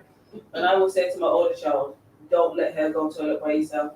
I do the same don't thing. move by yourself. I do the same thing. She's in that room, you're in that room. There's no separation. Oh, hell yeah. I do the same thing. Complaints like, but I was about to eat and I was playing this and I was... It's okay. You remember that they're children, so of course they want to do something else. But in this situation, you may be in a situation where it's holiday time, so they're not in school. You slaving. Your husband's slaving. There's nowhere to take them. Their relatives could probably take them one day, but they can't take them for the whole time. You have to put them in a club somewhere. You want to vet the club. You want to check everything out. You want to go, you could take one day off a slave and go there and sit. You down there want to see. It's better if your husband go. That's what I learned early. You go there and you picking them up and you go in and talking to them teachers 1 or 2 times. Most of them don't want to talk to no man. So they'll make sure and treat your child right because they don't want no problems with you. And you could damn near set the tone. So you could take a day and just go and sit there in the whole social club and watch everything. Just watch everything so they know, well, we have a problem with this particular parent. So just make sure their children is good. You could do different things like bribe them. Bring some donuts and some coffee. And hey, you all good? Dropping them off. It's Monday. All kind of shit you could do to get them in your favor. They start to look after your children a little more. Even heathens. You go in there and talk to them all nice and bring some, some old Elamite sweets for them, whatever. You get the point? They do that shit to us. You get the point? So, and you train your children how to move together. Give me harmless as a dove. Right? You want to train them how to move together. No, it's not. Don't assume that your child is going to respond to it favorably because they're children. They want to play. They don't want responsibility. And you can't get angry with them for it. The world is messed up. So this is how you flexing. I know you want to eat. I know you got to watch your sister. You got to watch your younger sister. You got to watch your brother. You watched over them. Good job. You got to reward them. You got to make it worthwhile. You got to buy something extra for them. Take them separately. Get them some money. Nobody else had to see. Don't tell your brothers and them, I ain't going to give you nothing more. You have to motivate them to be you when you ain't there because that could save trauma. You get the point? So it's just something you got to work with and do. I do it with mine. Send them to the bathroom together and whoever is not using the bathroom faces the door. Just to make sure you're in there, face the door. You're facing the door and talking to them. You're facing the door, yeah. All right, the next one, go use the bathroom, flush the toilet, wash your hand, you all switch out. The next one, go use the toilet, face the door, don't look at them. And over time, they start being eyes and ears for each other. And they'll start to develop the same sense you have. But it's just something you just have to do over time, and you should do it. Your children is just too precious to play games with. Some people will say you're overboard. Thank you. Great. I'm glad I'm overboard. Thank you for that compliment. All right, go ahead. Come on. Matthew 10:16. Behold, I send you forth as sheep in the midst of wolves. That's how we are in the world. And for sure, that's how your children are in schools. Because our children are not vicious like other kids' children. Other kids. Our children don't have that type of animosity. Children in the world right now is just absolutely cruel and ridiculous. And the environment you may have in your home, your children are not probably prepared for life. So you have to prepare them. You have to teach them when they have to swing and when they have to play cool. And sometimes it's worth swinging. Swing hard, knock the head off if you have to. But you can't be the victim. You have to explain that part to them. Because sometimes they don't recover from being a victim. Because you told them to play nice. You told them to be kind. And they was kind. And they was hurt because they was kind. So it's a paradox in their mind. It's like an oxymoron. He told me be kind. She told me be kind. And look what happened because I was kind. It's a conflict. So you damn near have to prepare them to, if they have to get busy, they have to get busy. And they have to get busy, not defensive. They're going to have to get busy like it has to be across the board. I'm not messing with this person anymore. And that's just that. You get the point? Go ahead. You know. Say again? The same of that with official business. I thought I've got such you know. Oh shit! Let me sign something with this motherfucker. Yeah. Oh, Tawada. Yeah, I'm gonna lead this here. This Tawada. Go ahead. Be ye therefore wise as serpents and harmless as doves. That's all you have to be, and that's why you have to train your kids to be. You gotta routinely talk to your children, present scenarios, so it's not brand new when it happens. These children in the world, that's their house is a survival zone. They're living with somebody who ain't their parent. They have some uncle or, you know, some old lesbian living in the basement or in the next room. You get the point? Drugs in and out. People who are schizophrenic. Their house is a survival zone. So they damn near getting trained on how to survive and hit and do this. So when they come in school and your little nice ass child come up, they look at them like prey. And you're going to have to train your child to be wise as a serpent and harmless as a dove. And that's that. You understand? Get the point? We good to go? Anything else? I think that's it. That's it? All right, let me get Joshua real quick. Joshua chapter 22. So, right, we have Passover coming up April 12th. Give that a hand. That's right. April 12th, Atlanta, Georgia. Right? We're going to be down there in Atlanta, Georgia, April 12th, 2025. Really, we're going to be down there from the 9th because the 10th is the lamb slaughter. The 11th is the Hebrew Academy trials. Ooh-wee. The trials. No, am I wrong? The 11th is the trials and the graduation. No, I think the 10th is the 9th is the trials. The 10th is the trials. 9th is lamb slaughter. 9, 10, 11, 12. 9, 10, 11. Okay. Just come to the damn Passover, man. Just come on down. We are the black party. Go ahead, Slack here. Go ahead. Oh, Slack, I just said that's right. That's right. Yeah, just come. I forget the dates. I know I'm gonna be down there. I'll be down there. Right? You get the lamb slaughter, the Hebrew Academy trials, the graduation, the all black party, the kids party. I think it's the same day as the trials. So the children, they have a whole play damn near acre for children, a whole play thing with all kind of, you know, shooting and driving cars and video games and all kind of stuff for the kids. Scripture breakdown is same night, right? No, scripture breakdown is Wednesday. God damn. Scripture breakdown class, John Hyman. Friday, then Black Party. Black Party, I think, is the Friday. So lucky. I think I'm mixing it up. The trials is the Thursday. The scripture breakdown is also that Thursday. The kids party is also that Thursday. The Friday is the graduation and the Black Party Friday night. You know, a car doesn't get Pastor Troy to come on down and China Monet. Plus the whole UPK entourage going to be on there with quality music. And then Saturday's the Passover, Sunday Feast of Unleavened Bread. We're going to be doing it big. The Lord's Passover, 56 years in the business. We ain't new to this. We're true to this. Yeah, I mean, get out of hand. We're true to this. We introduce a few to this. Don't get me started. I mean, since Cartel come over, I'm practicing them. Since Cartel come over, I was like, let me try and navigate some bars here. I'm out. Go ahead, sis. I just wanted to get a quick breakdown on the Passover. Like, you know how Christians will say that come on, say that Christ Passover the cheese.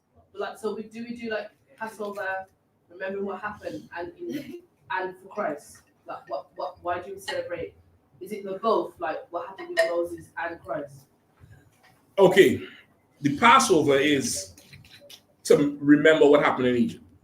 It's to remember what the Lord did in Egypt, because the Lord slaughtered a nation for our sake. He shed blood for us. You got to remember that. Like a father, imagine a father come in there and shed blood to save his children. His children has to remember that shit. They have to. They have to remember that. And if they don't remember that, they're bastards. If they choose not to remember, they choose not to honor it, they're bastards. What's the proof of that? America celebrates President's Day, 4th of July, Veterans Day. They They celebrate what their forefathers did. Mm-hmm. And their forefathers shed blood for them, whether it was righteous blood or unrighteous blood. To them, they're gonna remember it. Same thing with the UK, right? Bring it up. I've actually seen it. In November, they have puppies on their chest.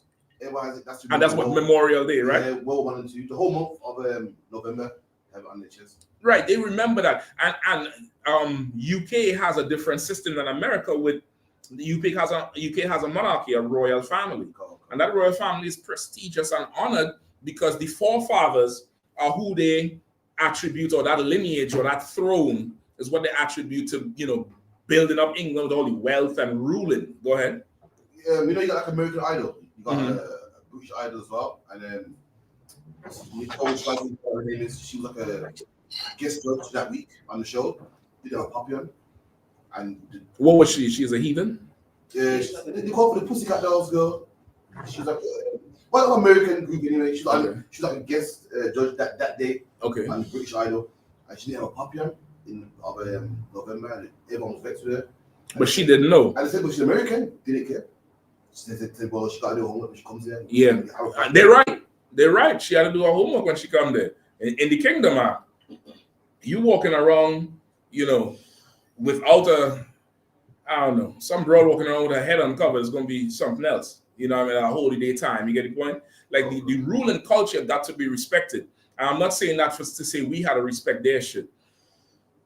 You had to watch how they move and understand that that's what power and rulership looks like. And one day that's going to be yours. And you're going to, they better obey your rules in the kingdom. They better not eat no pork. They better, what? You eating what? Here? Nah, you got to go.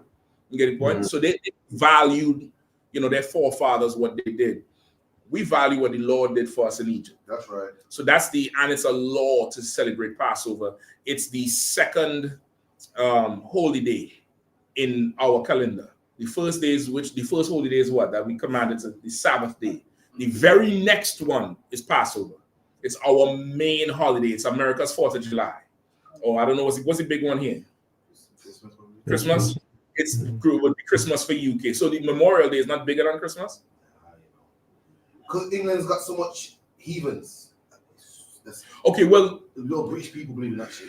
Okay, I wouldn't use the Christmas because the Christmas is universal. I need something that pertains to UK, like 4th of July. That's an American thing. That's heathens in America would observe the day. They'll fry some hot dogs, but it don't mean the same thing for them. You get it, man? Yeah, don't really know about the Memorial Day. That's what I'm saying. So the Memorial Day, that's the UK equivalent to Passover for the British people. Yeah, you understand? Got puppies on their chest. You see puppies on cars, puppies on lorries. They put on their soldier uniform at 85 years old and walk out and cry for memories and shit. That's all that is our Passover. They do fireworks for Memorial Day. No, that 1 minute silence though. They call it Remembrance Day. Remembrance Day. 1 minute silence. Puppies on their chest. Yeah. Yeah, it's probably UK holiday, not a holiday in UK, but a UK holiday. That's Memorial Day. Passover is our biggest main holiday. It's the biggest thing. It kicks off the year. It's if you a vendor, you set for the year with Passover. If you are a farmer, brother, all your goats go in. Think about it. This is lamb for the nation. Remember, Christ was born in the Passover. That's why he had to be born in a manger. There was no hotels. Imagine they made the trip to Jerusalem, and it's not that they couldn't afford a room. There was no room. Remember, it said there was no room. So they just had to find somewhere. You get the point? How many times that happened? You come down, your brothers and sisters come down to the Passover, and it's like, damn, the rooms book up. You got to call. Hey, you have a room over there? Anybody have a room over there? Yeah, your brother have a house down there. Y'all could stay there for these 2 nights. Then we go send transport for you to come up here. That's what it is. You get the point? It's a huge holiday. It could set you right for the year. You're making garments. You're good to go. If you have a vineyard, all the grapes is being prepped for the wine for Passover. That's wine for, the whole week, because it's Passover, unleavened bread, then the whole week of unleavened bread, with unleavened bread and lamb and wine and Come on. Like that could set you for the year if you a vendor. You understand? Oh, God. So Passover is a huge thing for us, and that's why we keep it as a commandment. Slack, is this Yariana? Again. That's all. No, I ain't finished with this one, but is it on this one? No. Okay, no sweat. Let me finish this one. So with when it said, pull the scripture where it says Christ is our Passover.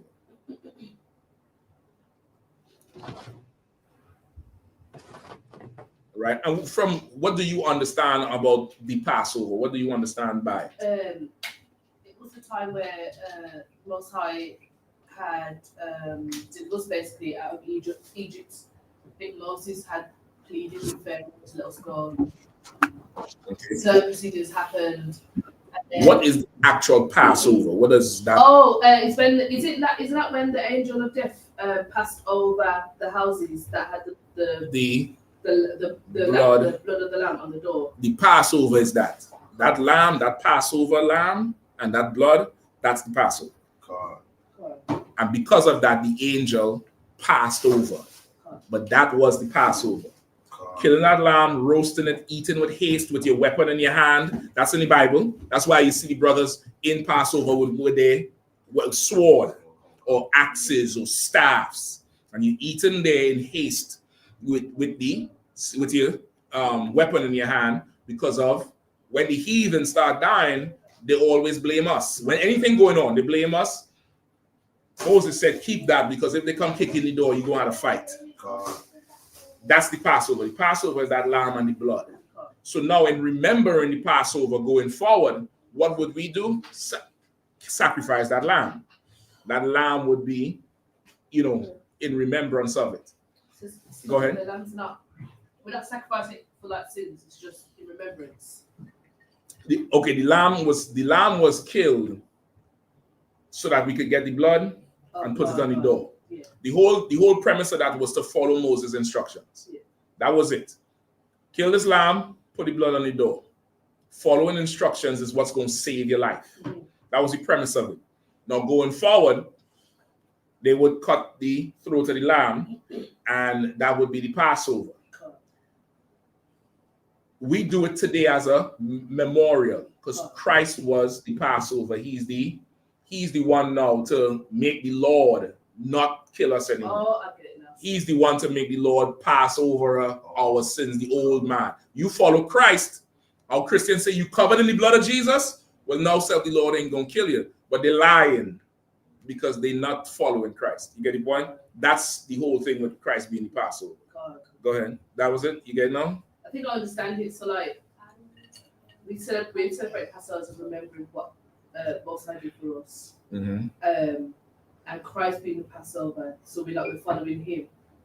Does that make sense? We always following Him, but He is the one.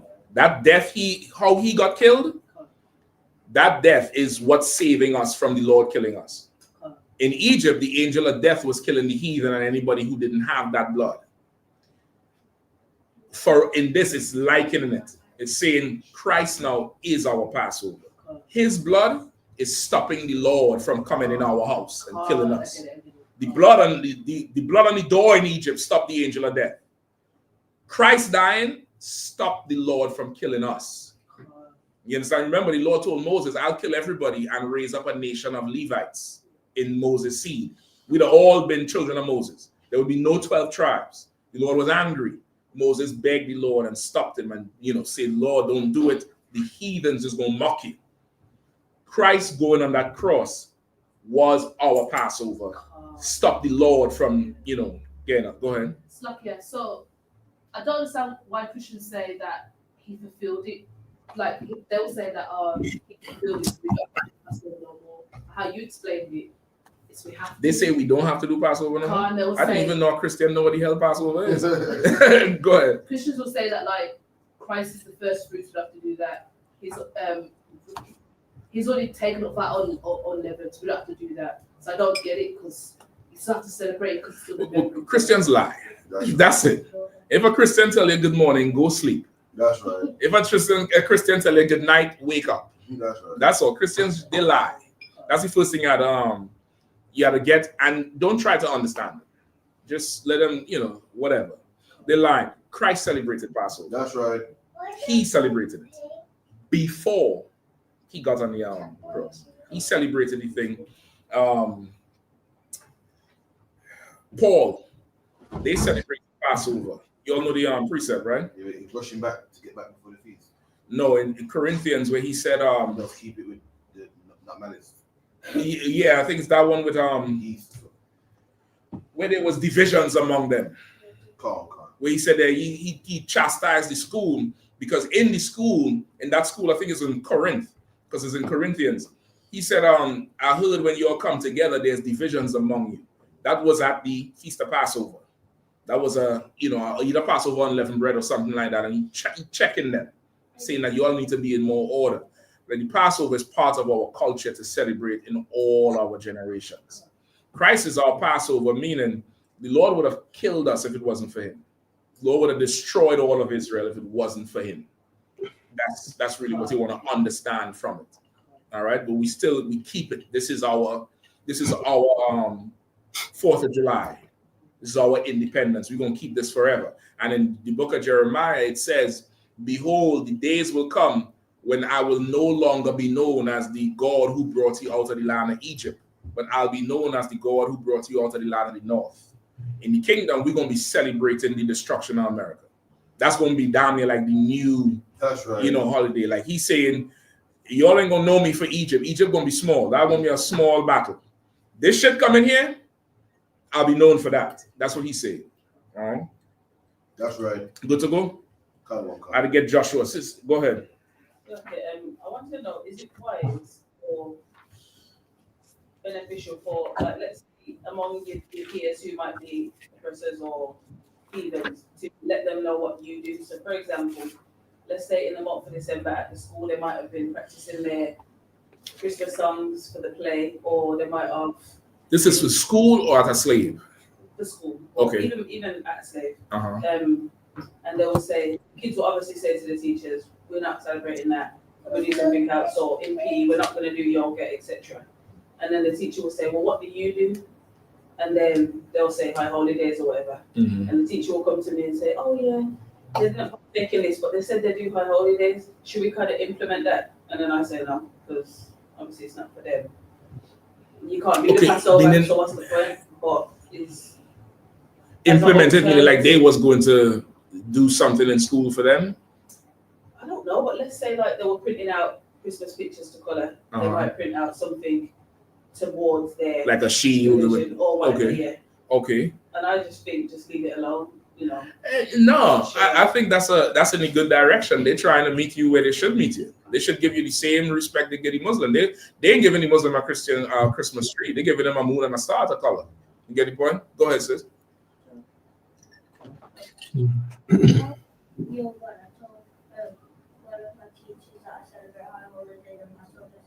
then when I went to ask her a question,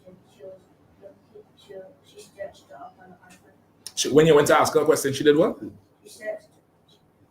So she said that I can't, but I already saw it, and she searched up ISUPK.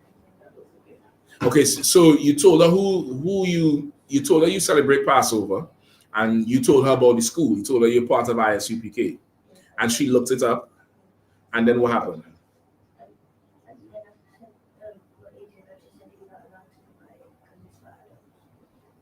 Hold on, say that again. You're not allowed to look at ISUPK because it's for adults? Okay, and what you told her? That's right, give her a hand. Listen, those things happen because we need to do more work. I'm gonna just tell you straight up and down. We need to do way more work so that they would never tell a Jewish person that shit. They would never tell a Jewish person, a Jewish child, don't Google Holocaust. The Holocaust is for adults. You see them skinny bones in them graves? That's terrifying for a child to see. Bones and bones stacked up, and they would never say that. They would respect that as part of the culture. They would never ever say that. They do it to us because the respect is not there yet. Okay, with UK, it's a little bit different. I know UK system, and UK system is, for those who do not know, who might be watching, UK system is this. All right, let me explain this in a nutshell for you. This is the list of rules for whatever, right? Something, www.something.something.uk, .gov.uk. This is the rules, right? You in the UK trying to navigate through everything, and when it comes to you, that's the rules. The rules is whatever they tell you at the time. So you may not, even though there's rules and regulations for it, they will not respect it when it comes to you. So you want to again be wise as a serpent, harmless as a dove. It's, I would say, a case by case. I don't think them printing out anything for your children to color is bad. Let them do it so they don't feel left out. They get in the respect. The peers gonna come in. What's that? This is my culture. I'm an Israelite. That's just what I do. And now, as far as the child, the teacher telling the child they can't look at something, they are adults. You know, well, then this is what I would say. Of course, with your permission, this is your children. But this is what I would recommend the child to say. If it happens again, I would tell my children to tell the teacher, well, then don't teach me about gender bending, you know, the trans this and the trans that, because that's for adults. I would rebut that whole thing all the way back. And I would launch a complaint on the teacher. Find out whatever teachers association and launch a complaint and say this teacher is discriminating against religion, discriminating my child. I would make that teacher think twice about talking to my child. You get the point? Go ahead. I mean, like, more in a sense of like, all right, then that was a while ago, but the teacher, like, let's say the child had said, I'm in the ISUPK, and the teacher Googled it one away on her device, and then was kind of like, don't look at what I'm doing. But previously, prior to school, we had the issue where the nursery found out and started moving funny. I don't want that in school. I've seen it in school 7 years. I don't want that kind of funny. So I try and keep it like, just let them do them. And it will be a case where, let's say they're practicing their Christmas song, you go to another class, you come back. Or they're going to the mosque for a trip, you just go to another class, you come back. They take them to the mosque? For a school trip, yeah. For a school trip? They went to the Good Wow. Yeah, the Sikh place as well. Good wow, what's that? Good Wow, Sikh temple. They said Okay. that we had to wear, if they go, we have to cover our head. And wear something. I went Of to course they don't go, but Okay. She won't go. Okay. Okay, this is what I would do. Now, again, this is you could do however you want to run it. I would let them go to the temple. Yeah, I'll let them go. I'll let them go to the mosque thing. I would make sure they know that they ain't praying or nothing. But I would treat it like you go into the museum. You go in, it's an education. And you let them know. You could prep your child from before. Now, this is depending on the maturity level of your child. If it's a 3-year-old or 4-year-old, no. For somebody like your daughter, how old is she? All right, Yala. 7? Oh, 7? She's very mature for a 7-year-old. So she might could go. And I would teach her these are heathens. And when you go in there, you are going to see all sorts of idols. You can see this monkey man and this. And while she there, you could tell her, ask the question, why you worship a monkey? I could put a collar around a monkey right now. That's right. You get the point? Like, I would not be, and this is a UPK thing. Sometimes a situation might come and the natural reaction is to shrink down, to make yourself not a problem, when you're supposed to just lay up. That's all. Just late. Remember, this is going to be every year or whatever. I send them to school with fringes and studs and shit like that. That's why I did with my children. Send them to school with fringes, the studs. Someday they head wrap, all kind of things, because they have to be. Their kids have to now be comfortable in our culture, and they have, because them sending their kids to school in the man dress with the kufi, with the burqa, they're in the middle of summer with the uniform and they're looking, like a ninja. She shouldn't shrink down at all. Yeah, print that shield for me. Let me color that. Let me the right shalom and Barakatha, something, and you in there in the midst of the heathens, you coloring and doing this, and that's a space for you, and that's that. Go ahead. Quick question, sir. This is your advice or your interest. Not brothers in the truth, but in the world, I feel like being from the UK, I got to all prove myself. I feel like Judite brothers don't respect the shit. I feel like, you crumpets and TE niggas. And then Caribbean man, I'm like, you man are soft. Like, I feel like Martin Luther King, we have a hard thingy, then Caribbean man, slavery, getting whipped. I feel like people in the UK is like, what do you man know? And even in the truth, I feel like, yeah, I see why them man on the corners. I can't see why you man on the corners though. I find it frustrating as shit. Okay. Frustrating really gets to me. Just recently, a woman goes, I don't think UK man can say the way nigga. I don't like it. I just again, always it's the same thing I just said. A situation will come where you feel you shrink it down. Come on. I don't feel like I say the word nigga. Why nigga? Why nigga? Tell me why the hell I can't say nigga, and just start saying it over and over. Remember, you ever see the video with, I forget this brother name. Oh boy, he have a real Benjamite name, not Ransford. Give me some Benjamite male name, like Jamaican Benjamite. Jermaine. Old school, like Ransford. You know, Ransford is a Delroy. That's the dude. Delroy is an actor. His name is Delroy. He acted in Gone in 60 Seconds. He acted in a few movies. You all know Delroy Lindo. Yeah. You ever see the interview? I forget what station he on, where the white man is like saying, you know, well, I can't say the word, and he say, well, say it. Yeah, say it. Yeah. That's how you ought to be. You just have to be like that, and that's that. Now, as far as it goes from tribe and culture, Judites don't like Judites. The Judites in New York don't like the Judites in Atlanta. You get the point? I'm talking about in the world. That's just a thing people do to make, and not just people, oppressed people do that to make themselves feel more. You get the point? You would find that down near anywhere you go amongst the islands. Jamaicans don't like Trinidadians. Trinidadians don't like Jamaicans. At least the old school. Now it's a little bit less. You get the point? With the Latino tribes, you would have Ephraim beefing with Simeon over something. Down there, nobody like Mexicans. None of the other Latino tribes favor Mexicans. You get the point? So you would find something like that. Now, as far as the UK stigma, the UK has a stigma of being proper. You know, cufflinks and crumpets, and that's not your culture. I was telling somebody this, I think it was General Haas, somebody I was telling this, that a lot of Benjamite culture that we think is Benjamite culture is not Benjamite culture. That's Britain. And I'm not talking about the Raven as the wolf and stuff like that. There's certain things that's very similar with how UK runs to the islands. The bureaucracy, the extra paperwork, just the extra step. That comes from UK. Just the being so, not trying to be loud, trying to be quiet. You ever watch Parliament? You should watch it sometime. They're talking and they say, yes, I want to commend my colleague here for his tone and his strong point and blah. And they're talking about the bombing in the Gaza and how Israel ain't stopping, and nobody talking angry. And it's the two sides. They say, yeah, my colleague here, even though they're across the floor, and colleague and friend and partner and all this kind of proper, and nothing gets fixed like that. Exactly. Nothing gets fixed like that. Somebody has to be angry about something.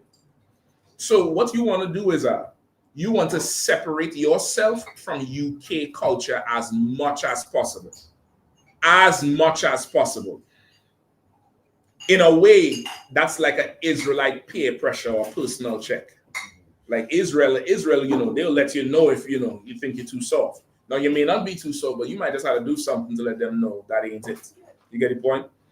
And so now that's really what it is. You want to separate yourself from that UK culture. I'm talking about Benjamites, but that white UK culture that they think we have.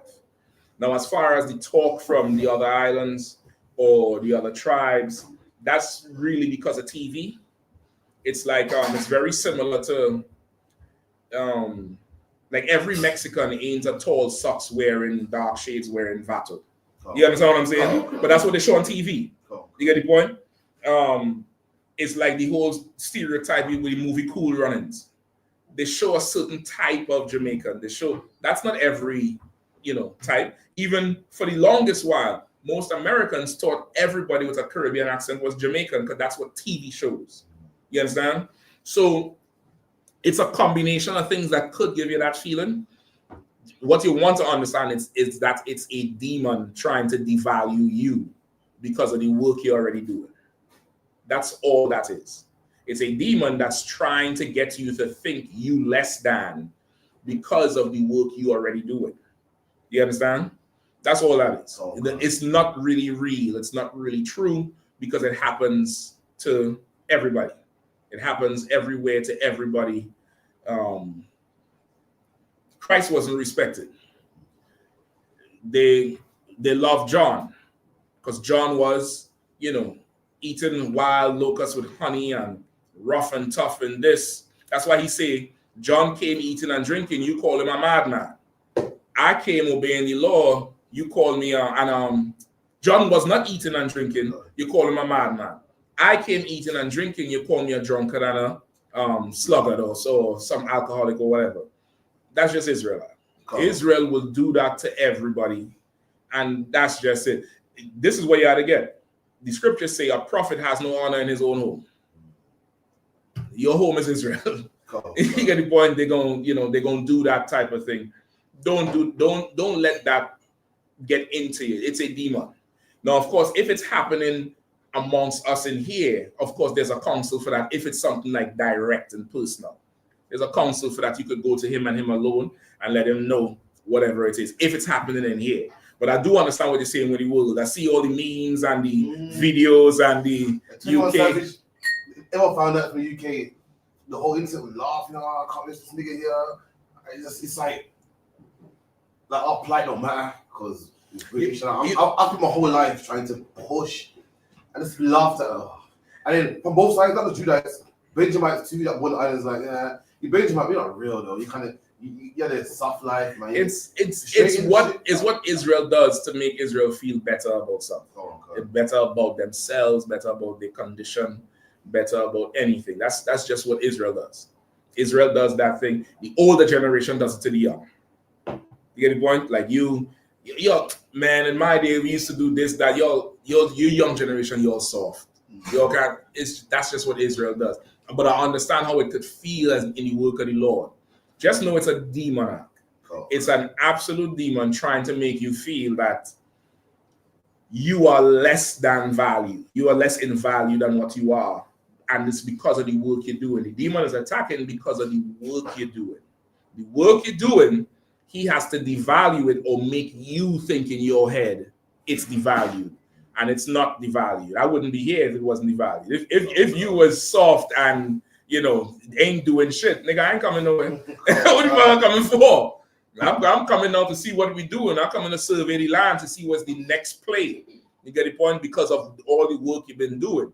So it's just a demon act. And again, if sometimes Israel gets simple. If it's happening in here, you just go to the brother, him and him alone. And if it, doesn't here, you take it to council. There's a whole process. You want to go through the processes of everything. It's not in here. No, I'm just saying for anybody. Just for anybody.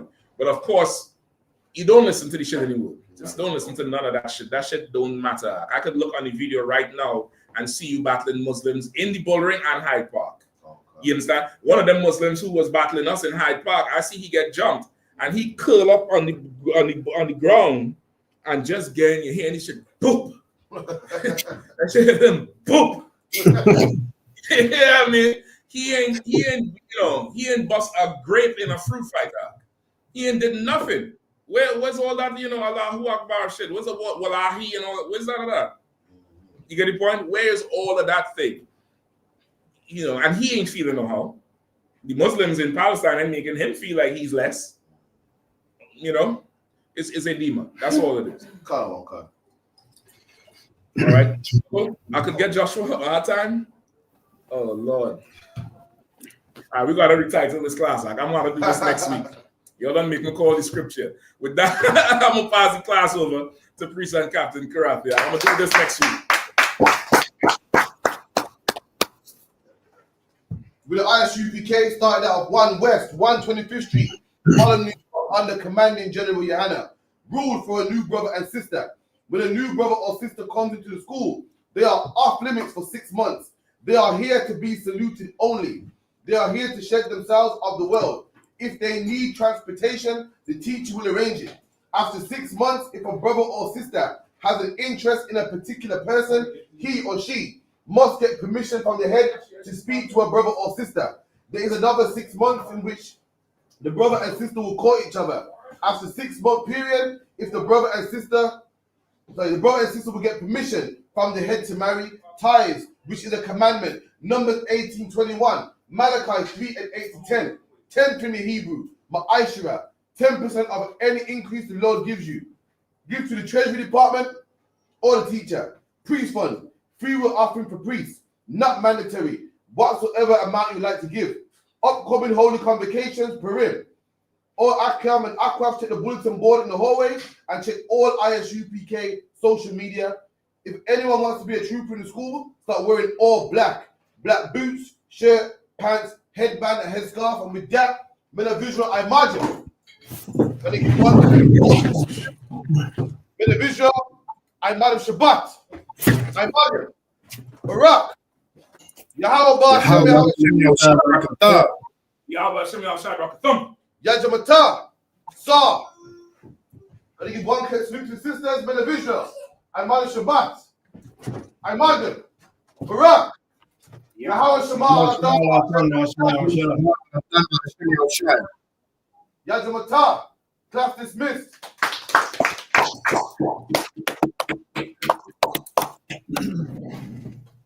Lord of Christ. Lord of Christ. Shalom.